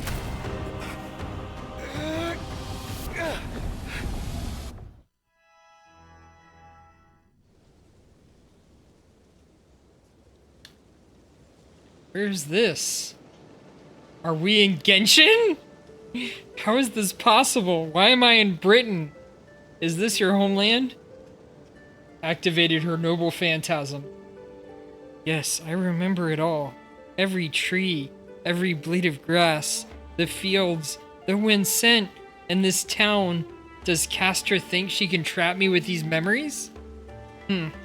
This town is nothing less than where my life as a knight began. Oh, Artorias. Here to draw the sword, So it's not aren't you? Genshin. You're calling me Artorias. Is it Aiden? I knew it. That mage Merlin spun such a tall tale, something about whosoe'er pulleth out this sword of this stone is rightwise king of all England. Even an apprentice knight wouldn't be able to resist that. That being said, a little fellow like you drawing the sword and becoming king, I really can't. Right, I agree. I hope the sword in the stone manages to pick the right king. Master, let's go. What did he just call you? Artorias. That is the male name I use. After all, a female king would have had a very difficult time ruling Britain back in those days. We've returned to the moment right before I drew the sword from the stone.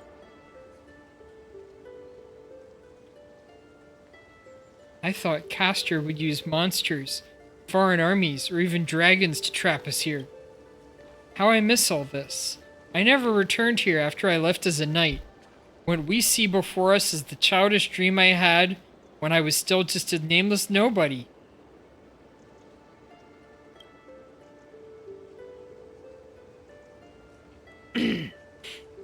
The girl seemed drawn by something. Her gaze wandered to the end of the path. What a shame. She's created such a fantasy for me, yet I don't even have a mount. Do you want to break free from this dream?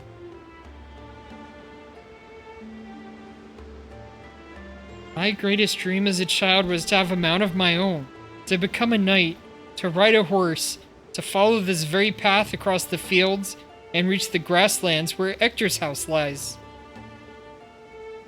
Who's Ector? He's the old knight tasked with raising me. He was my father, in a sense. He always wore a stern expression, but laughed at the smallest things. He always told me that he'd hoped I'd become the ideal king for this land. But in the end, he never got to see me become a king. I'm sorry, Master. I got carried away talking about my past. Now that we're here, how about we set aside our worries about illusions and dreams, and I'll show you around my hometown instead. Alright, I am gonna get some more water. Give me a second.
Alright.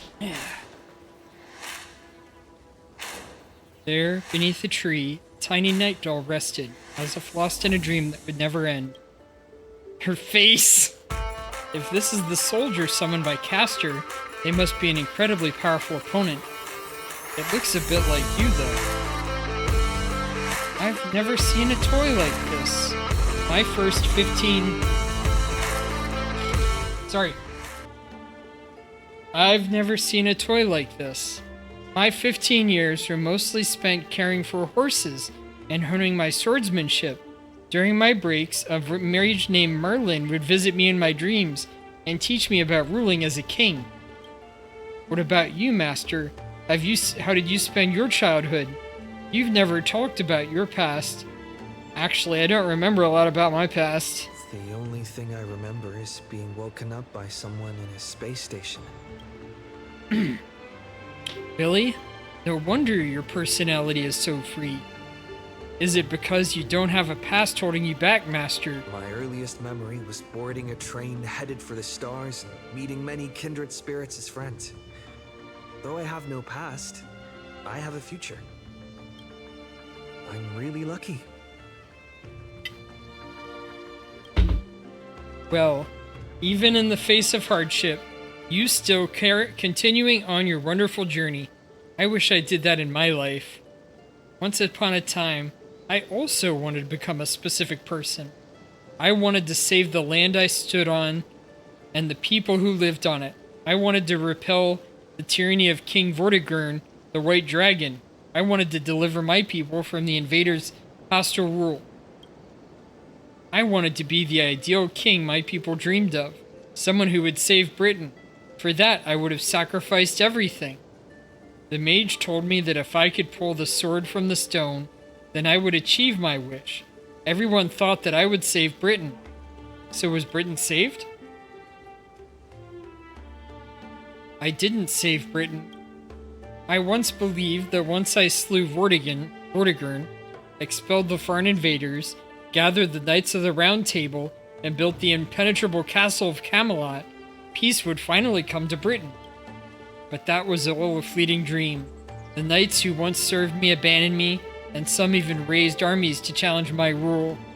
Britain was once again engulfed in war. Merlin had already warned me of all this before I drew the Sword of Selection. He told me that once I drew the sword, I would meet a tragic end, hated by all. And while the kingdom was in its prime, he also told me that Britain would one day fall, and its current prosperity was built on the suffering of its king. Yet I thought I could carry the weight of the kingdom's pain and trade it for the peace of the people. The sacrifice would be worth it, and I would be willing to face my thankless end. You remind me of Sunday. You recount the fantastical dream you had during Penacony's Charmony Festival to Saber. How a man dreamed of creating a paradise kingdom with his own power. Miss Robin's older brother. His thoughts and actions do sound a lot similar to mine. I promised everyone that I would build the ideal kingdom, but I left the land of Britain with endless wars, dying warriors, and starving children. The one who deserves to face destruction is not me, not my country or my people. That's how it should have been.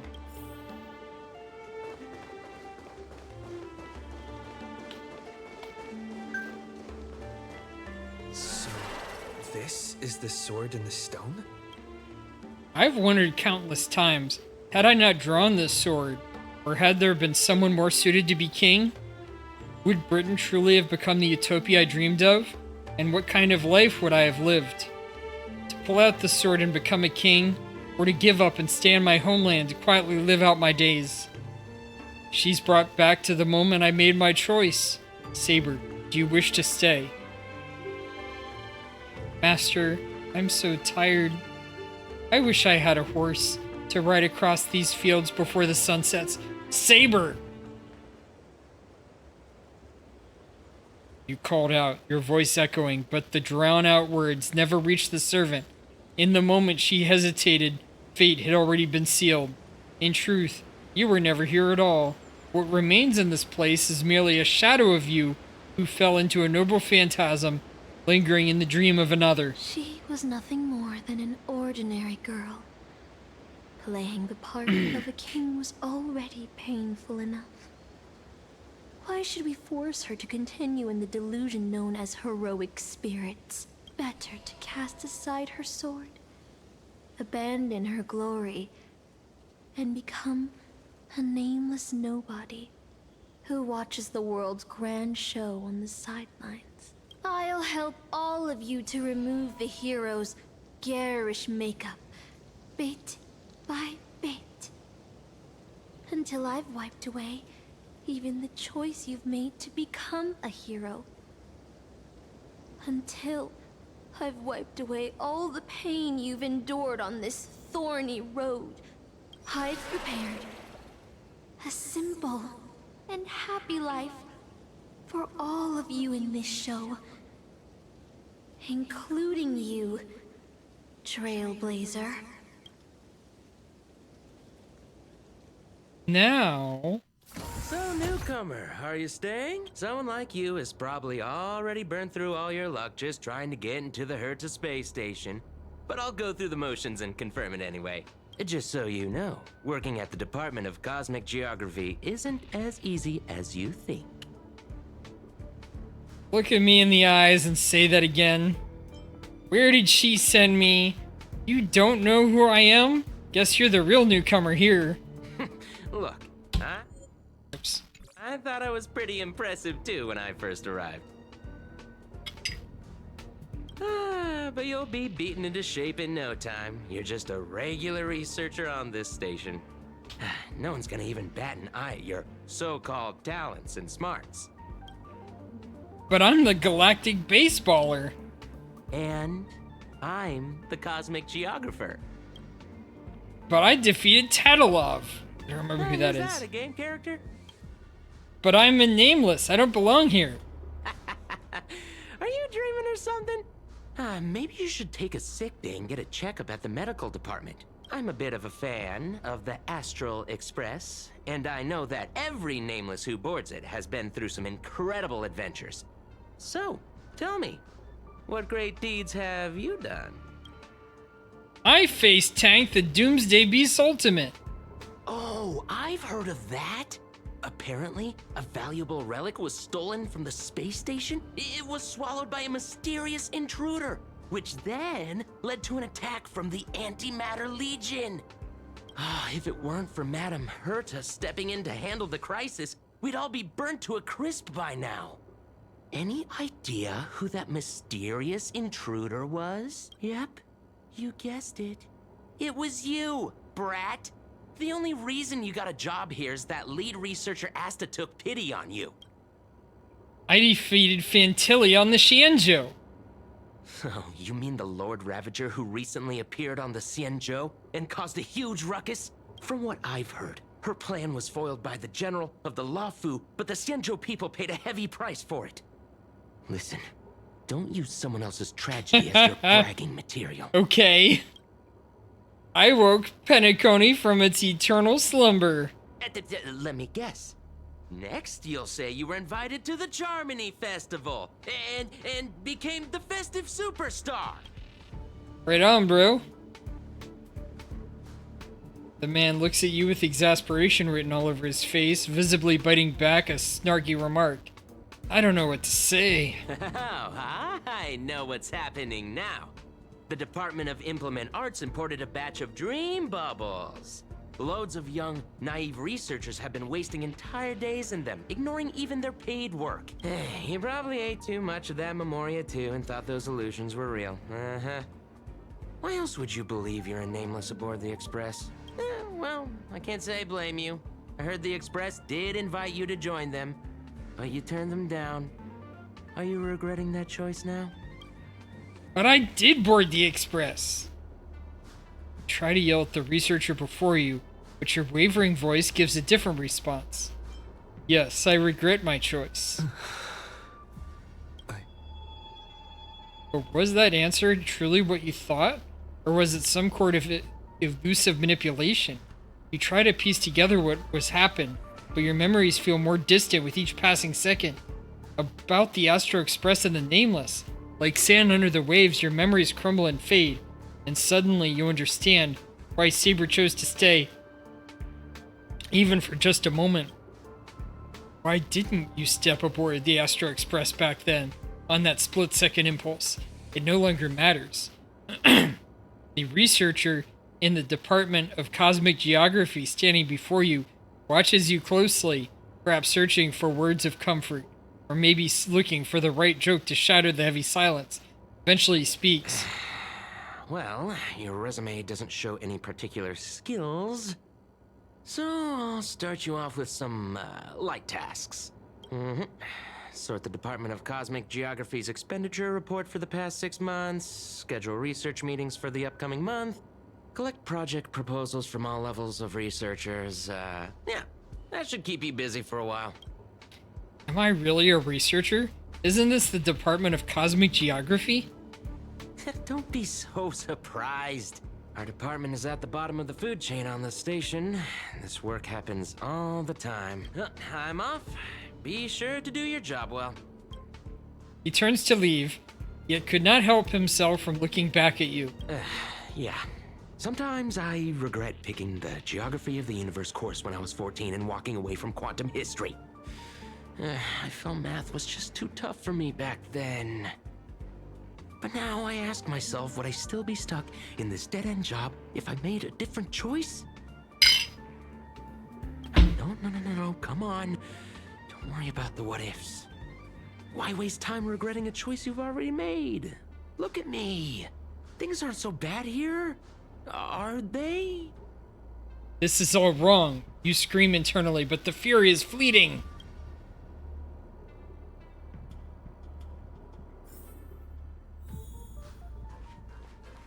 Go to the mission target. You're late, newcomer. A few more system days of delay, and we'll miss the reimbursement deadline. I'll cut you some slack, given that you're new. Now get to work. What a messy desk. Am I supposed to organize all this stuff? Where do I even start? Sort by budget category. You're too slow. Keep going like this, and you'll still be here when the Amber Lord makes our next hammer swing. Don't push your luck. You're on the verge of shouting, but then a sliver of doubt creeps inside you. Is this really what you want? Take a breath. Don't lash out. Focus on what you really need to do. Complete the basic tasks. What are you standing around for? You think space bionic snails are going to do the work for you? Sort by budget category. Yes, that's it. Calmly and nicely drop the fight. But now the job feels like second nature. Might as well tidy up the rest of the files.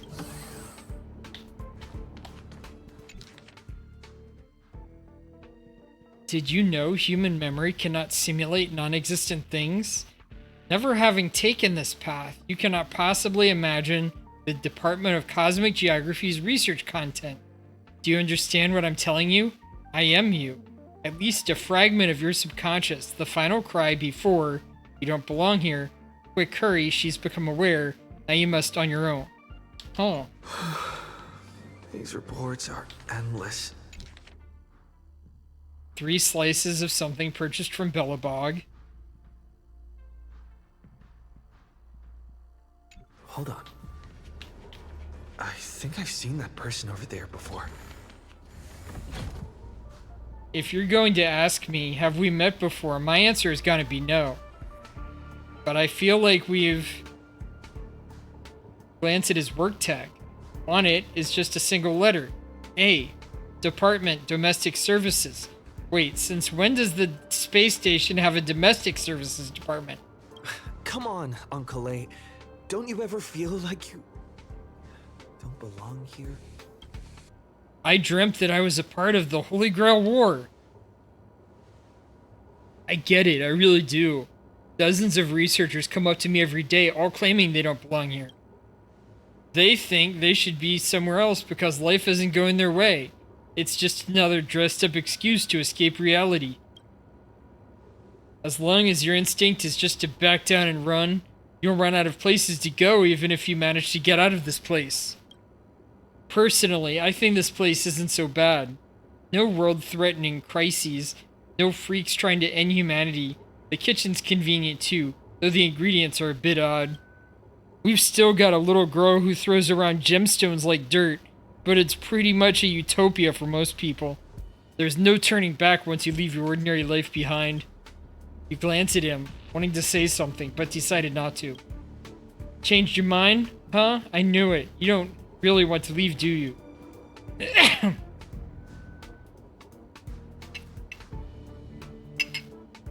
Days pass. After long hours of sorting, you're finally done with the work. Although an uncanny feeling lingers in your chest, before it's resolved, you should take a break. I'm exhausted. I feel like I can't even think anymore. But deep down, I still feel like I don't belong here. Drifting quietly over the surface of a dream, suspended in the moment before you sink. Let me tell you about a story about a king named Uther. He ruled the people of Britain before I showed up, and after my appearance, he launched an attack against the White Dragon to protect his people, a battle that ended in defeat. Even so, people still called him the greatest king. What do you think made him a hero? A courage he exhibited as a human. He raised his sword to challenge a dragon he knew he could never defeat. The sword shattered, the bow snapped, and he was beheaded. As a human, everything about him was destined to fail. But the way he raised his sword to bring deliverance left a shining star in Britain's darkest nights.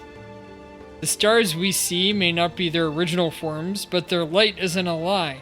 It will shine for ages, lighting the way for the next hero.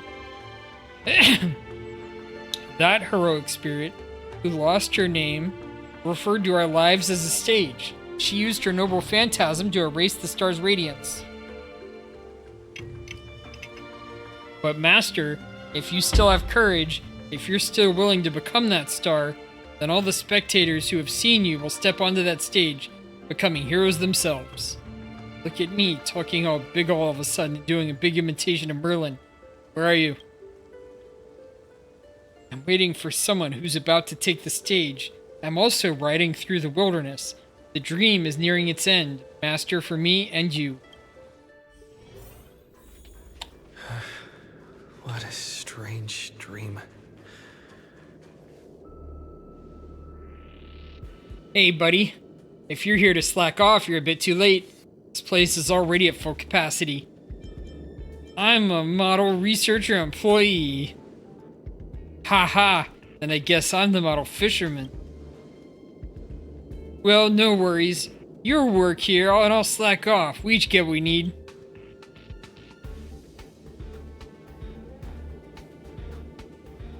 For now, you ignore the security department's staff's careless attitude and lower your head to resume your task.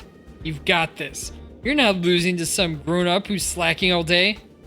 First on the list, qualitative analysis of mycophage cluster interference on planetary magnetic fields. 15 attendees. Must be scheduled within the next 2 days. The night after the next day.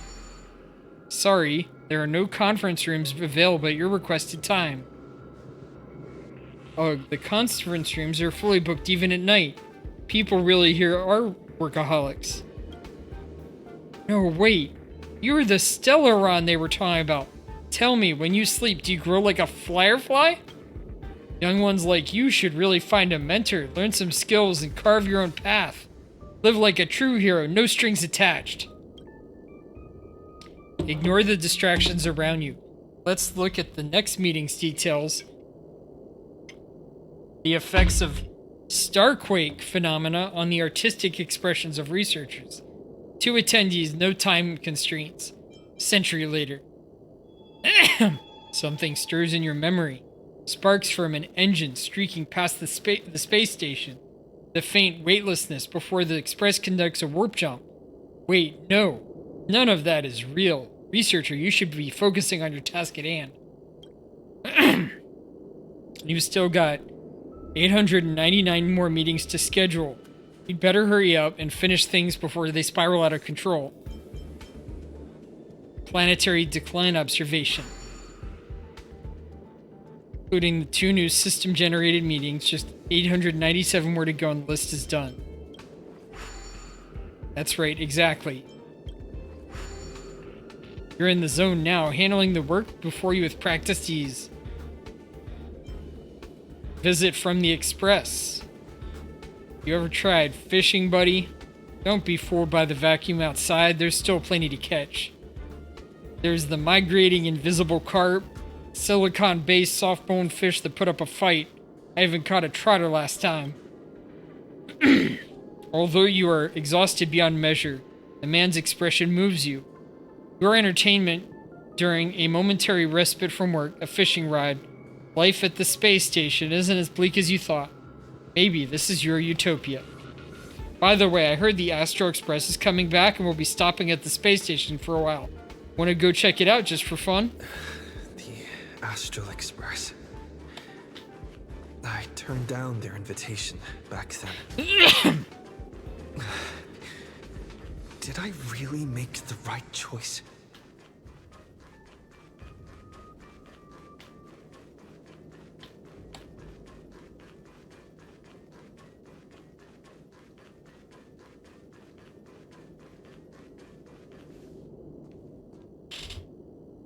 Long time no see, Chuckly Fun. How's life been on the space station? It's been really bad. I see. If things are tough, you could always talk to Asta. She's sure to help you out. We traveled to many places after we parted ways. Bellabog, the Shianju Lafu, Penacony. There were both good and bad moments along the way. How's Pom Pom? Himiko frowns, as if your question has caught her off guard. An unsettling sensation flickers through your mind. You've never boarded the express, so who is this Pom Pom you speak of? Where did you hear the conductor's name? Did Don Hung tell you? Pom Pom's still the same, but with fewer and fewer people on the express, it's getting lonely for them. I sometimes wonder what might have changed if you had come with us. Sadly, the trailblazing expedition doesn't leave room for regrets and what-ifs. What about March 7th? March? Not sure how to put it. Heavy sigh. I hope that friend from the garden can cure her. Any new passengers aboard? Is the express still in need of passengers? Life as a nameless isn't easy. After we left the space station, we did have some passengers traveling with us for a short time, but they've all gone their separate ways now. Our friends from the Interastral Peace Corporation recently suggested we make a stop at Camelot. That planet should have been destroyed by the Antimatter Legion long ago, but we've been picking up multiple distress signals from there. So we're stopping by the space station for a while to meet some old friends. You can join us and leave with us this time if you want, Chuckly Fun. I'll pack my bags right away. Is that really how you feel? If joining the Astro Express doesn't change your life for the better, what then? What if what awaits you isn't a grand adventure, but endless cleaning, constant repairs, wounds that never heal, death steeped in despair? What will you do then? What if you can't help anyone? What if you become a dead weight on the Express? What if a nameless gives their life to save you, yet everyone silently wishes that you just leave? What will you do? Think about it. What answer will you give? I'll think about it. I'll make sure to give you my answer before the express leaves.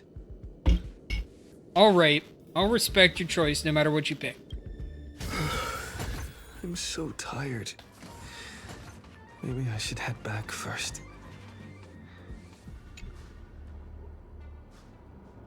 A peaceful dream stirred by birdsong outside the window. However, can a robin really sing in the vacuum of space? Let me tell you the story of a bird who was imprisoned wrongfully. She was once a singer, thrown into a dark cell for composing songs that the powerful didn't like. The bird heard many voices of sorrow. So, she sang for the others trapped inside, soothing their homesick hearts and inspiring them to rise up. In the end, the bird broke free with a pocket watch, a wolf, and countless companions by her side. The bird believed that she would begin a new life after gaining freedom. She would shine on the stage and the silver screen, displaying her beautiful feathers and voice. Just as she had once brought hope to the hopeless, but she was wrong. Penacony soon became unrecognizable. The songs she sang, the films she starred in, and even her own life were all locked away in a cage called money. Turned into mere commodities. The movie studio wanted to turn the bird into a symbol of beauty. But the bird longed to escape from this suffocating, filthy gutter. They stripped away her stage name, replaced her with a fresh-faced chick, and smothered her with slander and rumors, leading her to a disgraceful end. So, you seek revenge on those who tarnished your name? No. The exact opposite, in fact. When I returned to this world, I realized there was no one left to take revenge on. Instead, I will reclaim the name they took from me and erase every single work I've ever produced. You know how it feels to be locked in a cage and have everything taken from you. So why do you still trap the Masters and heroic spirits in your noble phantasm? When they wish to end this Holy Grail war, old Odie may be able to fulfill your wish. But the cost he demands is far greater. As someone born in the same era as him, you should know this better than I do. Ugh. OT is nothing more than a parasite feeding on Penacony. Of course I won't trust him. But you're different, Master. He's a worm who has a wish for the Holy Grail. Yet, there's nothing the Holy Grail can do to sway you. If you want to stop my noble phantasm, you'll have to force me with a command spell. Come, Master. Take away my free will. Just like how they took away my name and career with their contracts and laws. You know I won't do that, Miss Note. Let's make a wager. I've never once gambled in my life. I bet that those masters and servants will not yield to your noble phantasm, even though you've stripped their identity as heroes. I trust them. I will wait. The birdsong fades into silence. I feel like I had a strange dream, but the details keep slipping away. My body feels so heavy. But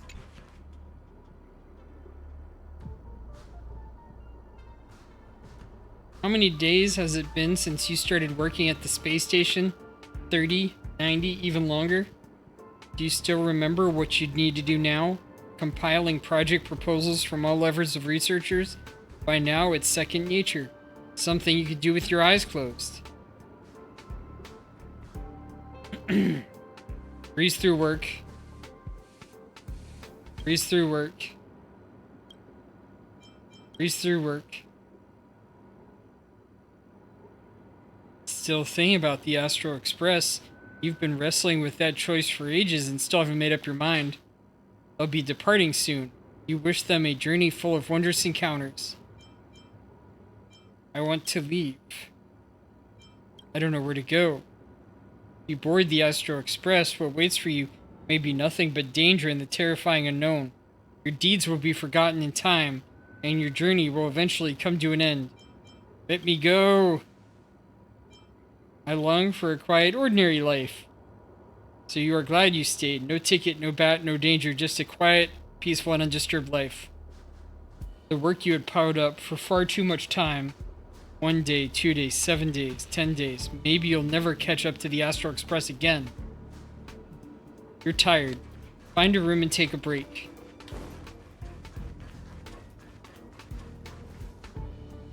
Isn't that our Stellaron boy? I was just about to mix you a drink, but since you're still underage, I'll hold off for now. I feel like my current life is a lie. Funny, isn't it? Sometimes I think about how I shouldn't be working as a space station security guard either. So, do you want to board the Astro Express? That's right. Every year, there are researchers who want to go with the Express, but when it's time to leave, they all back down without fail. They know they are just seeking an escape from their stressful lives, instead of actually wanting an adventure that would cost them their life. So what do you really want? I want to go on an adventure into the unknown. Staying where I am is fine. Someone better will come along. I'm just an ordinary person. I speak of regrets when everyone who has ever lived has regretted something. Yet everyone turned back because of their fear of regrets. Humanity would never have produced any heroes. Even if the road ahead is unclear, some still set off, driven by the desire to chase a wish. It may seem foolish, but that's what gave birth to the Nameless, trailblazers, and to humanity's heroes. The doll you carry is proof of a certain hero's existence. Do you know what it is? A shabby little trinket that left a trace in history because of one person's silly wish. The Express may have already left, or it may not have, but if you truly want to walk this path, does it matter if there's no Express? If you truly believe you're a Nameless, then there's only one thing left for you to do. I must set off. I need to set off. The Express is already left. Going there will be... Let's go to the lab.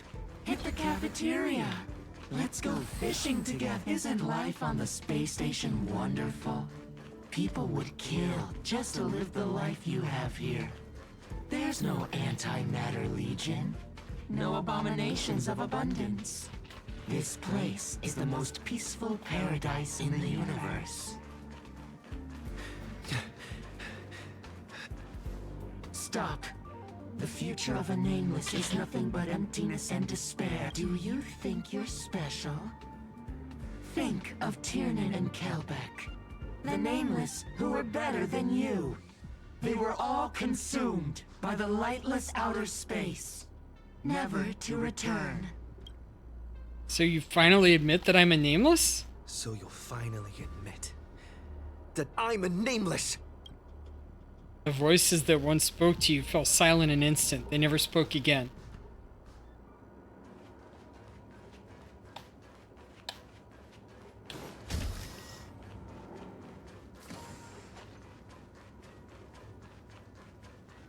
Is that the bat? A bat. Plain, unimpressive, yet strangely familiar.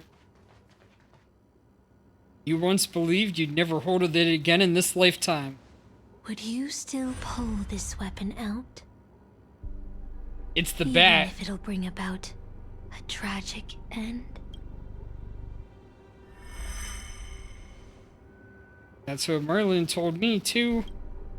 Which is why I've crafted such gentle dreams for you all. Isn't that what you've been looking for all this time? Yeah, I know that. It's the bat. I did wonder whether someone else might have done a better job as king if they had pulled out the Sword of Selection. But I can't blame the girl who drew the sword and the stone for overestimating herself. She just wanted to deliver everyone from something from disaster. Just like the king who challenged the White Dragon.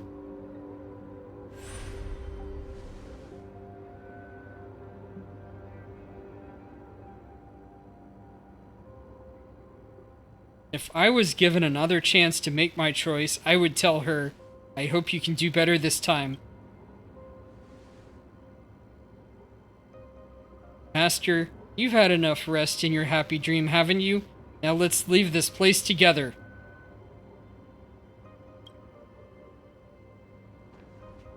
You'll regret this! Grab the bat. I'll never regret.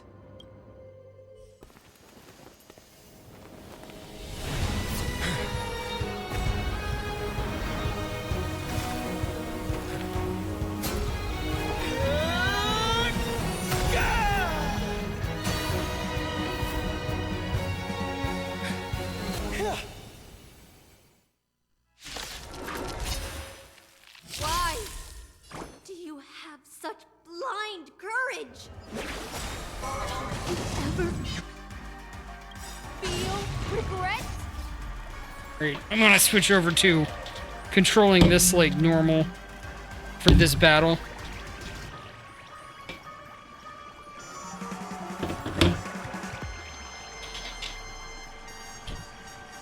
No rush. Emptying your mind is a good way to relax as well.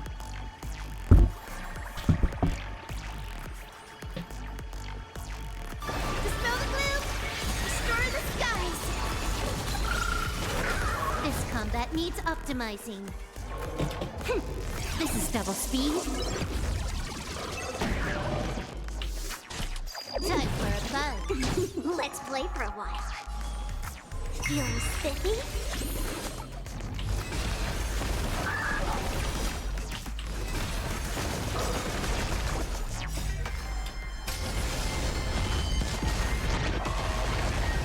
Okay. She didn't last that long. I can't become a fool like you. And I won't agree with your choices.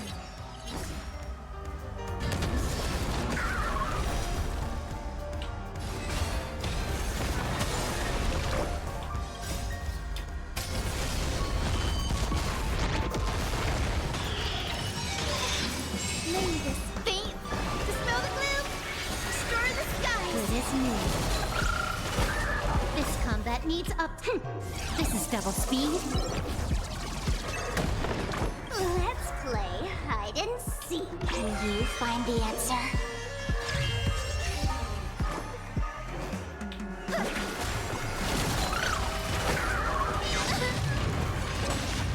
Can I have fun this time? Time for a buzz.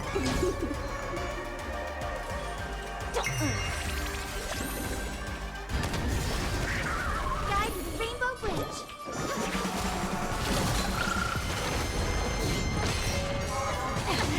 Future is bright. Yeah, I mean, you said it was weird earlier. But it's an easy boss, like I said. I'll go easy. This faith. Dispel the gloom. Restore the skies. Feeling spiffy?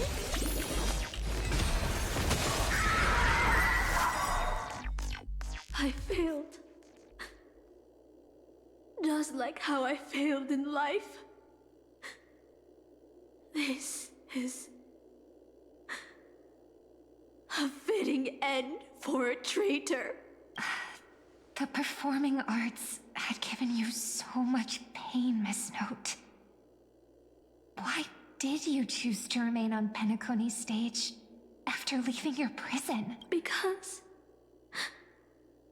I still remember how the rough prisoners fell silent and the crying children smiled whenever I started to sing. Those small moments made me feel free, even in that iron cage. But Penacony has changed. After so many Amber eras, it's become almost unrecognizable. And now, I am locked in this newly forged prison. Anyway, it's time to end this. A servant who betrayed their master has no right to exist. Then, as you wish. With the first command spell, I return your name to you. On behalf of Penacony, Asuna. Even if they have trademarked your name and stripped you of everything, that does not make you an unknown failure. Hold your head high, Mother of Iris. With the second command spell, I return to you the testament of your existence as a heroic spirit. Your death was what made singers and artists realize the need to reclaim their freedom and dignity for merchants. You are not some forgotten shadow. You are the founder of the Iris family, one of the 5 major lineages of Penacony. That's why you chose to borrow that name, isn't it? A figure shaped by your students and friends, by Maven and the Watchmaker. Miss Note, the one who sang freely in Dreamville. No more. I don't want to hear anymore. With the third command spell, as your junior on the stage, I return to you your freedom as a person. Mother of Iris, you will no longer be controlled by anyone from this moment on. You will now only dance for yourself. This farce is nearing its end. But I hope you can step out of the Grand Theater before you disappear and meet Penacony's artists. You are still a hero to them, no matter the slanders your name bears. Meanwhile, the master and their servants, freed from the dreamscape, sense a powerful force similar to magical energy. It seems the Holy Grail's holder is about to complete the ritual. The last 2 servants left are Rider and Berserker. Which one will face us, or will it be both? With the enemy already in possession of the Holy Grail, it looks like we're in for a brutal fight. 3 against 2, the advantage is mine. Master, I swear on this sword that I will protect you no matter the cost. Boothill and the others got out too. Should I go check on... A different life? Penacony's dream bubbles are pure cancer. The Charmony Festival nearly killed me. And that servant's fantasy almost finished the job. So, where did you put you? I had a dream where I could never win. I got to live as an obedient serf and gave up on even the thought of gambling. Darn right. Quit gambling. That's quite the educational dream you had there. And you? Where'd she send you? Me? I had a long-awaited reunion. As they talked, Boothill had already loaded his gun. Next up, the final battle with the Mastermind.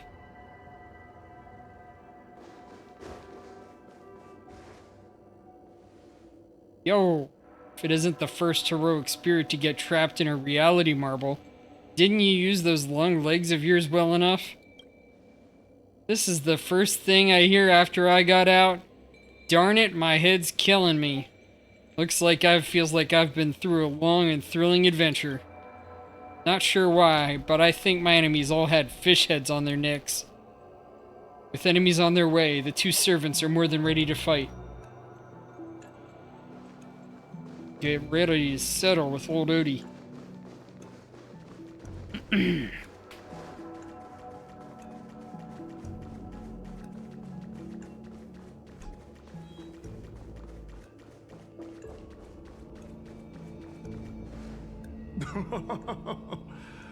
Looks like Lady Osna has failed. What a shame. She was just one step away from tearing the flame of dreams off the servants and tossing them into the Holy Grail as fuel. But that's the business world for you. No matter how capable your collaborator is, you gotta handle the most critical parts yourself. Oh, fudgehead. It's time to tell us what kind of stinking pie you're cooking up with this Holy Grail war. You practically have one foot in the grave. Don't tell me you're going to wish for immortality. Oh, I've lived for 10 Ember Eras already. As long as I give the word, my medical team can squeeze a few more years out of these old bones. Then, are you trying to crush your business rivals? I heard there's some bad blood between you and my master. What a great misunderstanding. There are no enemies that can't be made into friends in the world of business. Good point. But I'm still very curious about your little scheme. Mr. Odie, surely you wouldn't be like the mages I know, willing to forsake both life and humanity just to reach the root of all things? This? What you're talking about is something only the Genius Society would obsessively chase after. What's your real reason, then? Couldn't possibly be for money, could it? I've been very clear about this from the start. The Charmony Festival met a hasty rap. And Penacony needs a fresh economic boost. We need to create a business venture that will grab everyone's attention. A holy grail that grants wishes is just the golden goose we need. If this ritual works, then Penacony will own a glorious show to keep the money rolling in for 10 more Ember Eras. A carnival that even the Charmony Festival can't compete with. Even if I do have some personal objectives in this first ever Penacony Holy Grail War, that's none of your concern. Why don't you just ask the Holy Grail for cash? Wealth that pops out of thin air will only lead to inflation. Financial growth can't be achieved by miracles. It requires precise balance and expert handling. I like money, but I don't like to play a numbers game. What I like is watching people swarm into Penacony, spending their entire fortunes just to buy a chance to enter the Holy Grail War. I like having alfalfa credits pour out of the Gilded Hour, entering the Cosmic Exchange. I like seeing my business rivals being crushed and manipulated, and then lose everything in the end. I like to acquire companies that I've never heard of, fusing them into my empire with a mere wave of my pen. The Golden Hour will set the prices for goods based on my desires, and the Blue Hour will craft Penaconian fashion based on my whims. Do you honestly believe Penacony was built on empty ideas like dreams and wishes? No. What truly underpins and supports this city is what you deemed crude. It's the unending flow of money. On this rock called money, we have built the planet of festivities. No matter what your plans may be, there can only be one victor in the Holy Grail War. Your actions in this farce have already placed every servant squarely against you. Now we stand together before you, shrewd merchant. I just want to finish what I didn't get to do a few hours ago. I'm sick and tired of fish heads. The head of this old desperate fogey with broken dreams is what I'd call a real trophy. You see this evil man's old head as a trophy? I thought you had better taste than that Lancer. It seems you're all eager to prepare for my demise. But since there can only be one winner in this game, how do you plan to decide the victor after I bow out? Why don't we discuss a collaboration instead? Whoever can eliminate the others shall have the chance to make their wish to the Holy Grail. I will give you that right. We can even formalize it with a contract, using precise logical language to word our wishes, ensuring the Holy Grail fulfills everyone's desires. After all, isn't this the very moment you've all been fighting for? Masters and servants? Shh. No peaceful resolutions, please. This far into the show, are you trying to make me laugh? A holy grail that sullies everyone's wishes is just a counterfeit for us to smash to pieces. Isn't that right, Master? Nah. We need to whip this fella's hind end, then smash it to pieces. Our opinions rarely align, but I'm fond of this idea.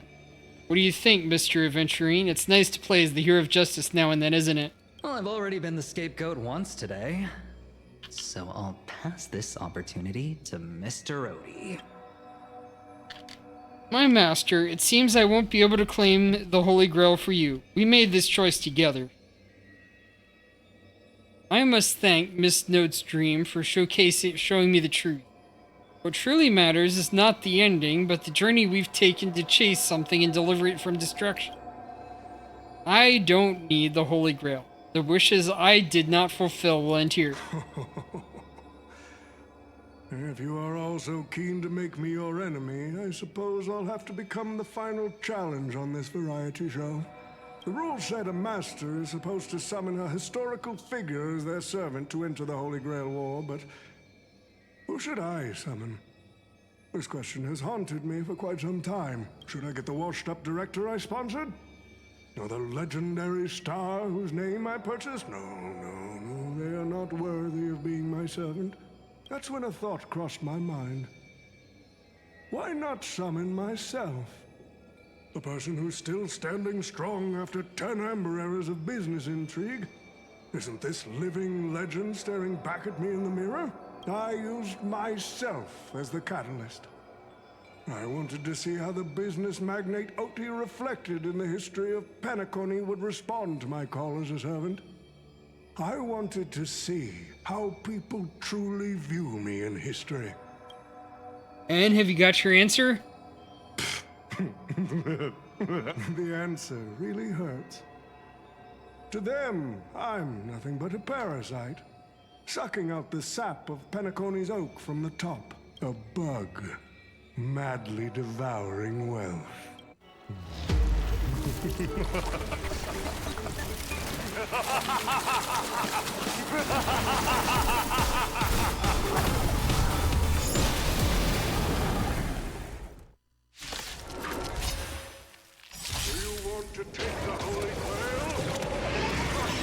This thing's back again. Alright. So, the person we've been talking to was old Odie's servant all along?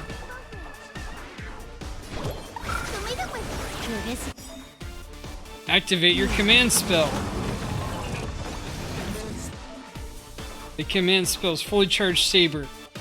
Time to unleash the noble phantasm. Destroy all that is evil!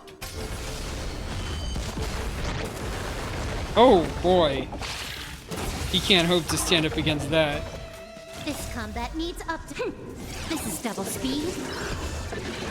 Final boss, Berserker Oli. Time for a buzz. I'll go easy this time. Let's play. Can you find the answer?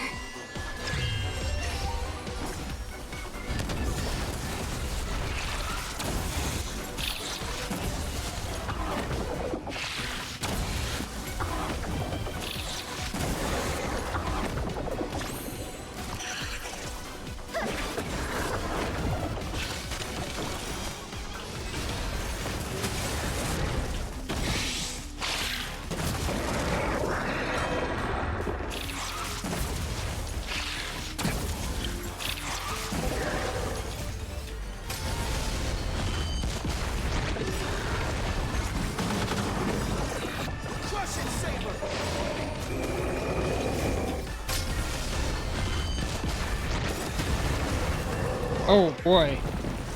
He went down like a pansy.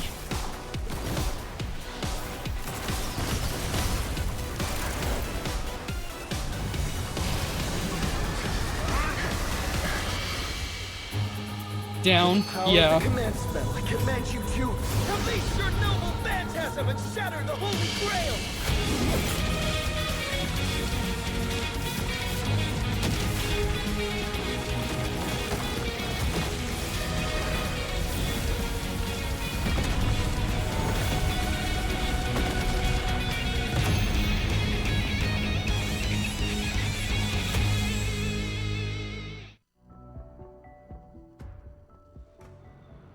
It's finally over. Is this grand theater ever gonna see a day of peace? I'm starting to feel bad for the Bloodhounds and the Dreamweavers. No need to feel bad for a heritage building insured with hundreds of different policies. Old Odie would never allow himself to lose a single coin over that. So he dragged everyone into this holy war while hiding in the shadows. None of you are gonna make him pay for it. We should give him a good thrashing. Unfortunately, no master was harmed in the making of this show. Even if we tried to hold him accountable, he'd probably just brush it off with his usual tricks. The best legal team money can buy, and sky-high compensation. And I fear the Holy Grail War has already given him returns far beyond what he's put into it. I doubt it, but... The silver lining is that this little spectacle will serve as the perfect excuse during negotiations for Madame Jade to pry open an even bigger opportunity in Penacony. Does Scott have no rights? Mr. Scott's issues will be handled by the IPC. These Penaconian rules, stinking of money won't keep me down. Lancer, let's go take care of that old budger.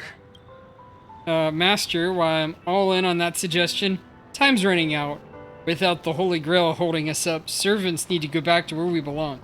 Are you leaving already? Such a shame, brother.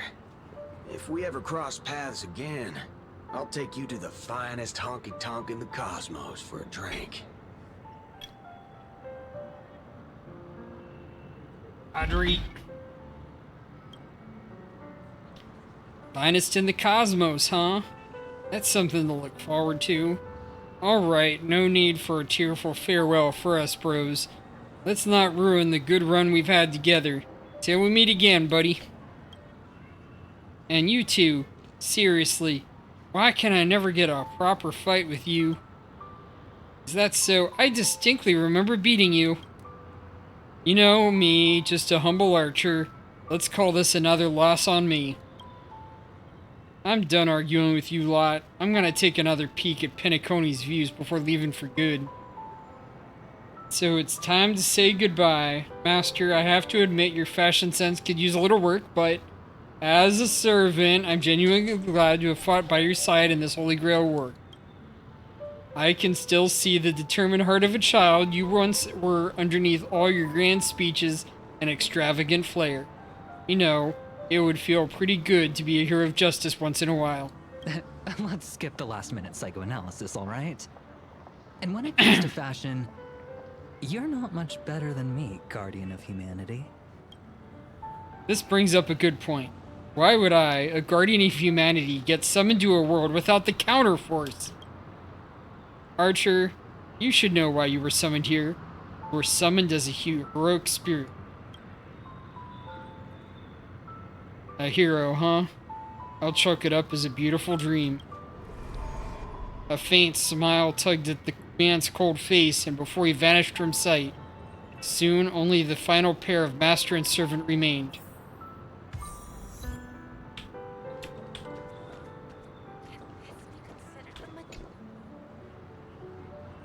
I'm glad I was summoned to this strange world and got to experience it with you. Anything else you want to say to me? I'm not great at farewells. I saw your fears in the dream. But Master, don't be burdened by your emotions that come with being human. The fear of the unknown, the dread of loss, or the regret that you couldn't achieve. Even Heracles was just a child before becoming a hero. You may not be strong enough now, but I have faith that you'll eventually become a star that illuminates the entire cosmos. Who's Heracles?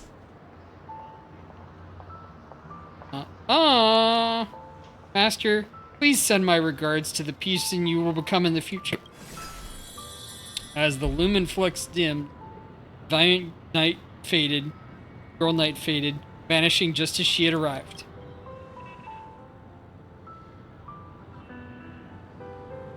At the same time, in the Dreamflux Reef, the host of the Holy Grail War is somewhere else watching the scenery with interest. No, I was just reading it off. I know who he is. The Holy Grail broke. What a shame. Yes, I know who he is. I was just reading off the dialogue. Because the main character asked that. People have pursued it, fought for it, made sacrifices for it, and died for it. Much like they did for our own Penacony. They poured their dreams into Penacony to shape the planet into what it is today. But the question is, has Penacony ever answered their dreams? Look at this Memoria singularity. 10 Amber Heirs have passed. And out of those who once came here to build Penacony from the ground up, only one despicable old man is left. His friends, his enemies, they're all gone. I must confess to both of you, my wish has been granted. No matter how you see me, no matter how deeply we hated each other in the past, the Holy Grail has recognized your achievements and brought you forth as heroic spirits. Don't you think this is a rather unique reunion of old friends? It's unfortunate that Mikhail, that old rascal, couldn't be here to join us. Mr. Odie, your wish truly moves me. If I didn't know you better, I'd almost be swayed by your sweet words. A reunion of old friends. No, it's just another part of your business deal. Greedy. Or perhaps I should now address you as Mr. Rekka. Is the editing of the footage complete? That is such an important task, after all. I've cut out everything related to the participants' privacy and kept only the most thrilling parts of the Holy Grail War. It may not be an artistic masterpiece, but it should meet your commercial expectations. That'd be enough for me. You artists always aim to carve your names into art's annals no matter the cost. Too bad those who actually succeed are as rare as the winners of the Holy Grail War. I'm not like that. What else can truly measure the effort you've put in apart from cold, hard cash? The memories of former heroic spirits are also worthy compensation. Memories of a flop director like Greedy? You enlighten me. What worth do those hold? His memories are indeed positively worthless as a filmmaker, but when it comes to him as a person, those memories are treasures beyond compare.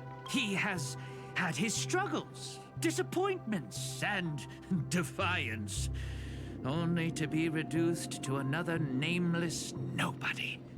That man is a symbol of the Penacony of his times, a most ridiculous clown and a most genuine hero. How could I ever miss out on a memory with as many facets as a veritable diamond? But now, I'm more curious about you, sir. You've spent so much money, only to create such an unsightly mess. Aren't you worried you'll end up in disgrace like Greedy?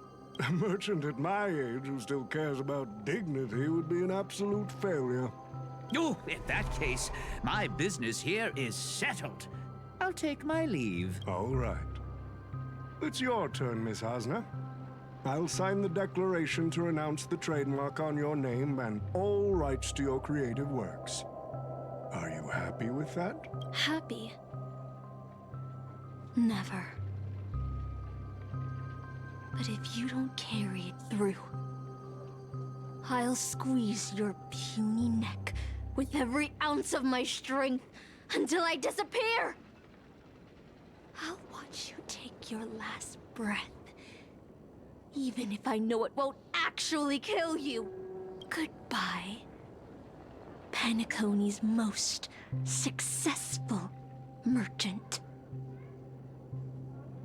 There's something I've always wanted to say to you. I wish you were already dead.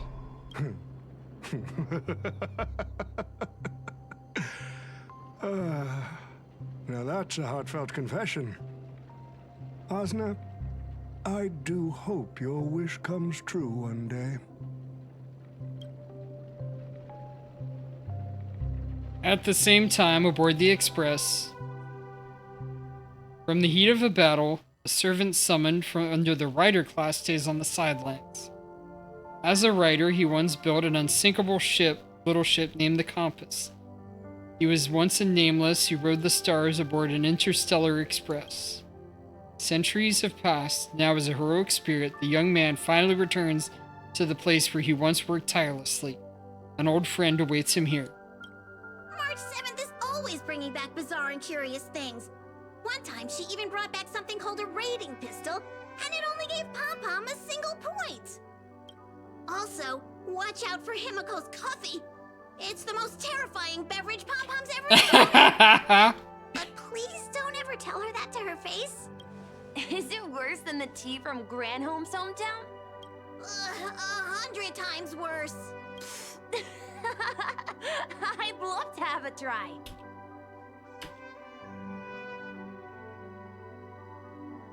And that person is always dragging March 7th into trouble. Pom-Pom had such high hopes for Dan Hong, but even he started to follow along now. Mm-hmm. You passengers are all the same. Mikhail, you're spacing out again. What's going through that head of yours?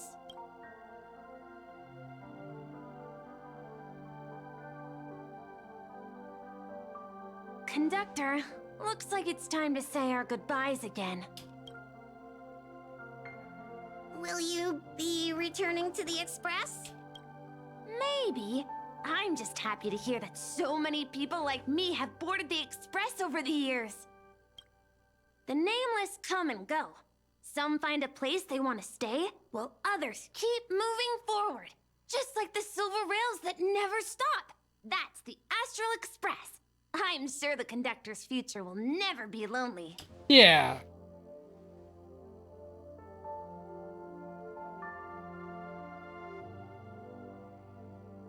The Holy Grail War is coming to an end, and wandering souls must return to their rest. I need to go back to Penacony. Mikhail, remember, whether you leave or stay, the Astral Express will always be the home of the Nameless. Pom-Pom will always be here, waiting for your return. It's a deal then, conductor. The next time the Express stops at Penacony, please sound the horn for me, Rosalina, and Tiernan. If we can hear it, then we'll definitely come visit you. It's a promise.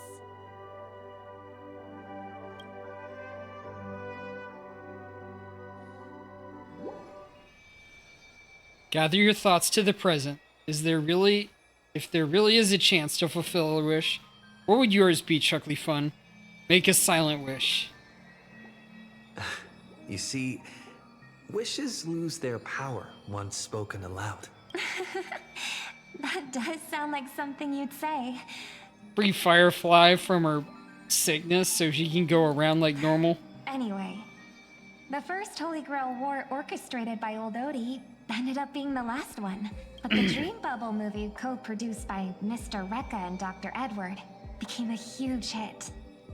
Not only did it fill up movie theaters in Epsilon, it even created a new dream-chasing trend throughout the stars. Mr. Odie and the IPC's Penacony branch made quite the fortune from it. That old fox didn't lose a thing. As Mr. Adventuring guessed, Odie simply brushed everything off as entertainment when questioned about placing family heads and shareholders in danger. While compensation and lawsuits are inevitable, I suspect he already knew exactly what was coming, even before the Holy Grail was activated. Now, old Odie did say he planned to give you some money, but even he thought that was too crude, so instead, he gave us the most valuable thing from this Holy Grail War. Too crude? No. Crude. So this is his apology? There's something inside the Holy Grail. I think this is a note for you. Hey, brother, since y'all look pretty busy, I headed out with Hook. Big thanks to Mr. Odie for buying this rare trinket I got my hands on. That's how I could afford this spontaneous trip. By the way, aren't you curious what old Sempo's wish to the Holy Grail was? No. Well, I'm thinking you probably say, no. Aw, come on, bro. You might not be curious, but the audience is still on the edge of their seats. All right, folks, the show's over. But if there's anything still out there that could hear and fulfill my wish, I wish for everyone in the world to be happy, joyful, free, and have their every desire fulfilled. All right.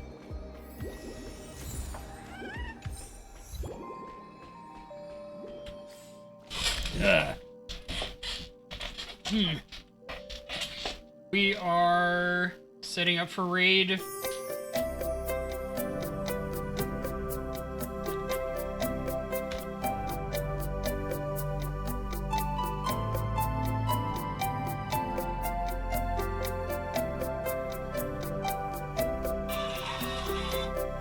Let's do her birthday event.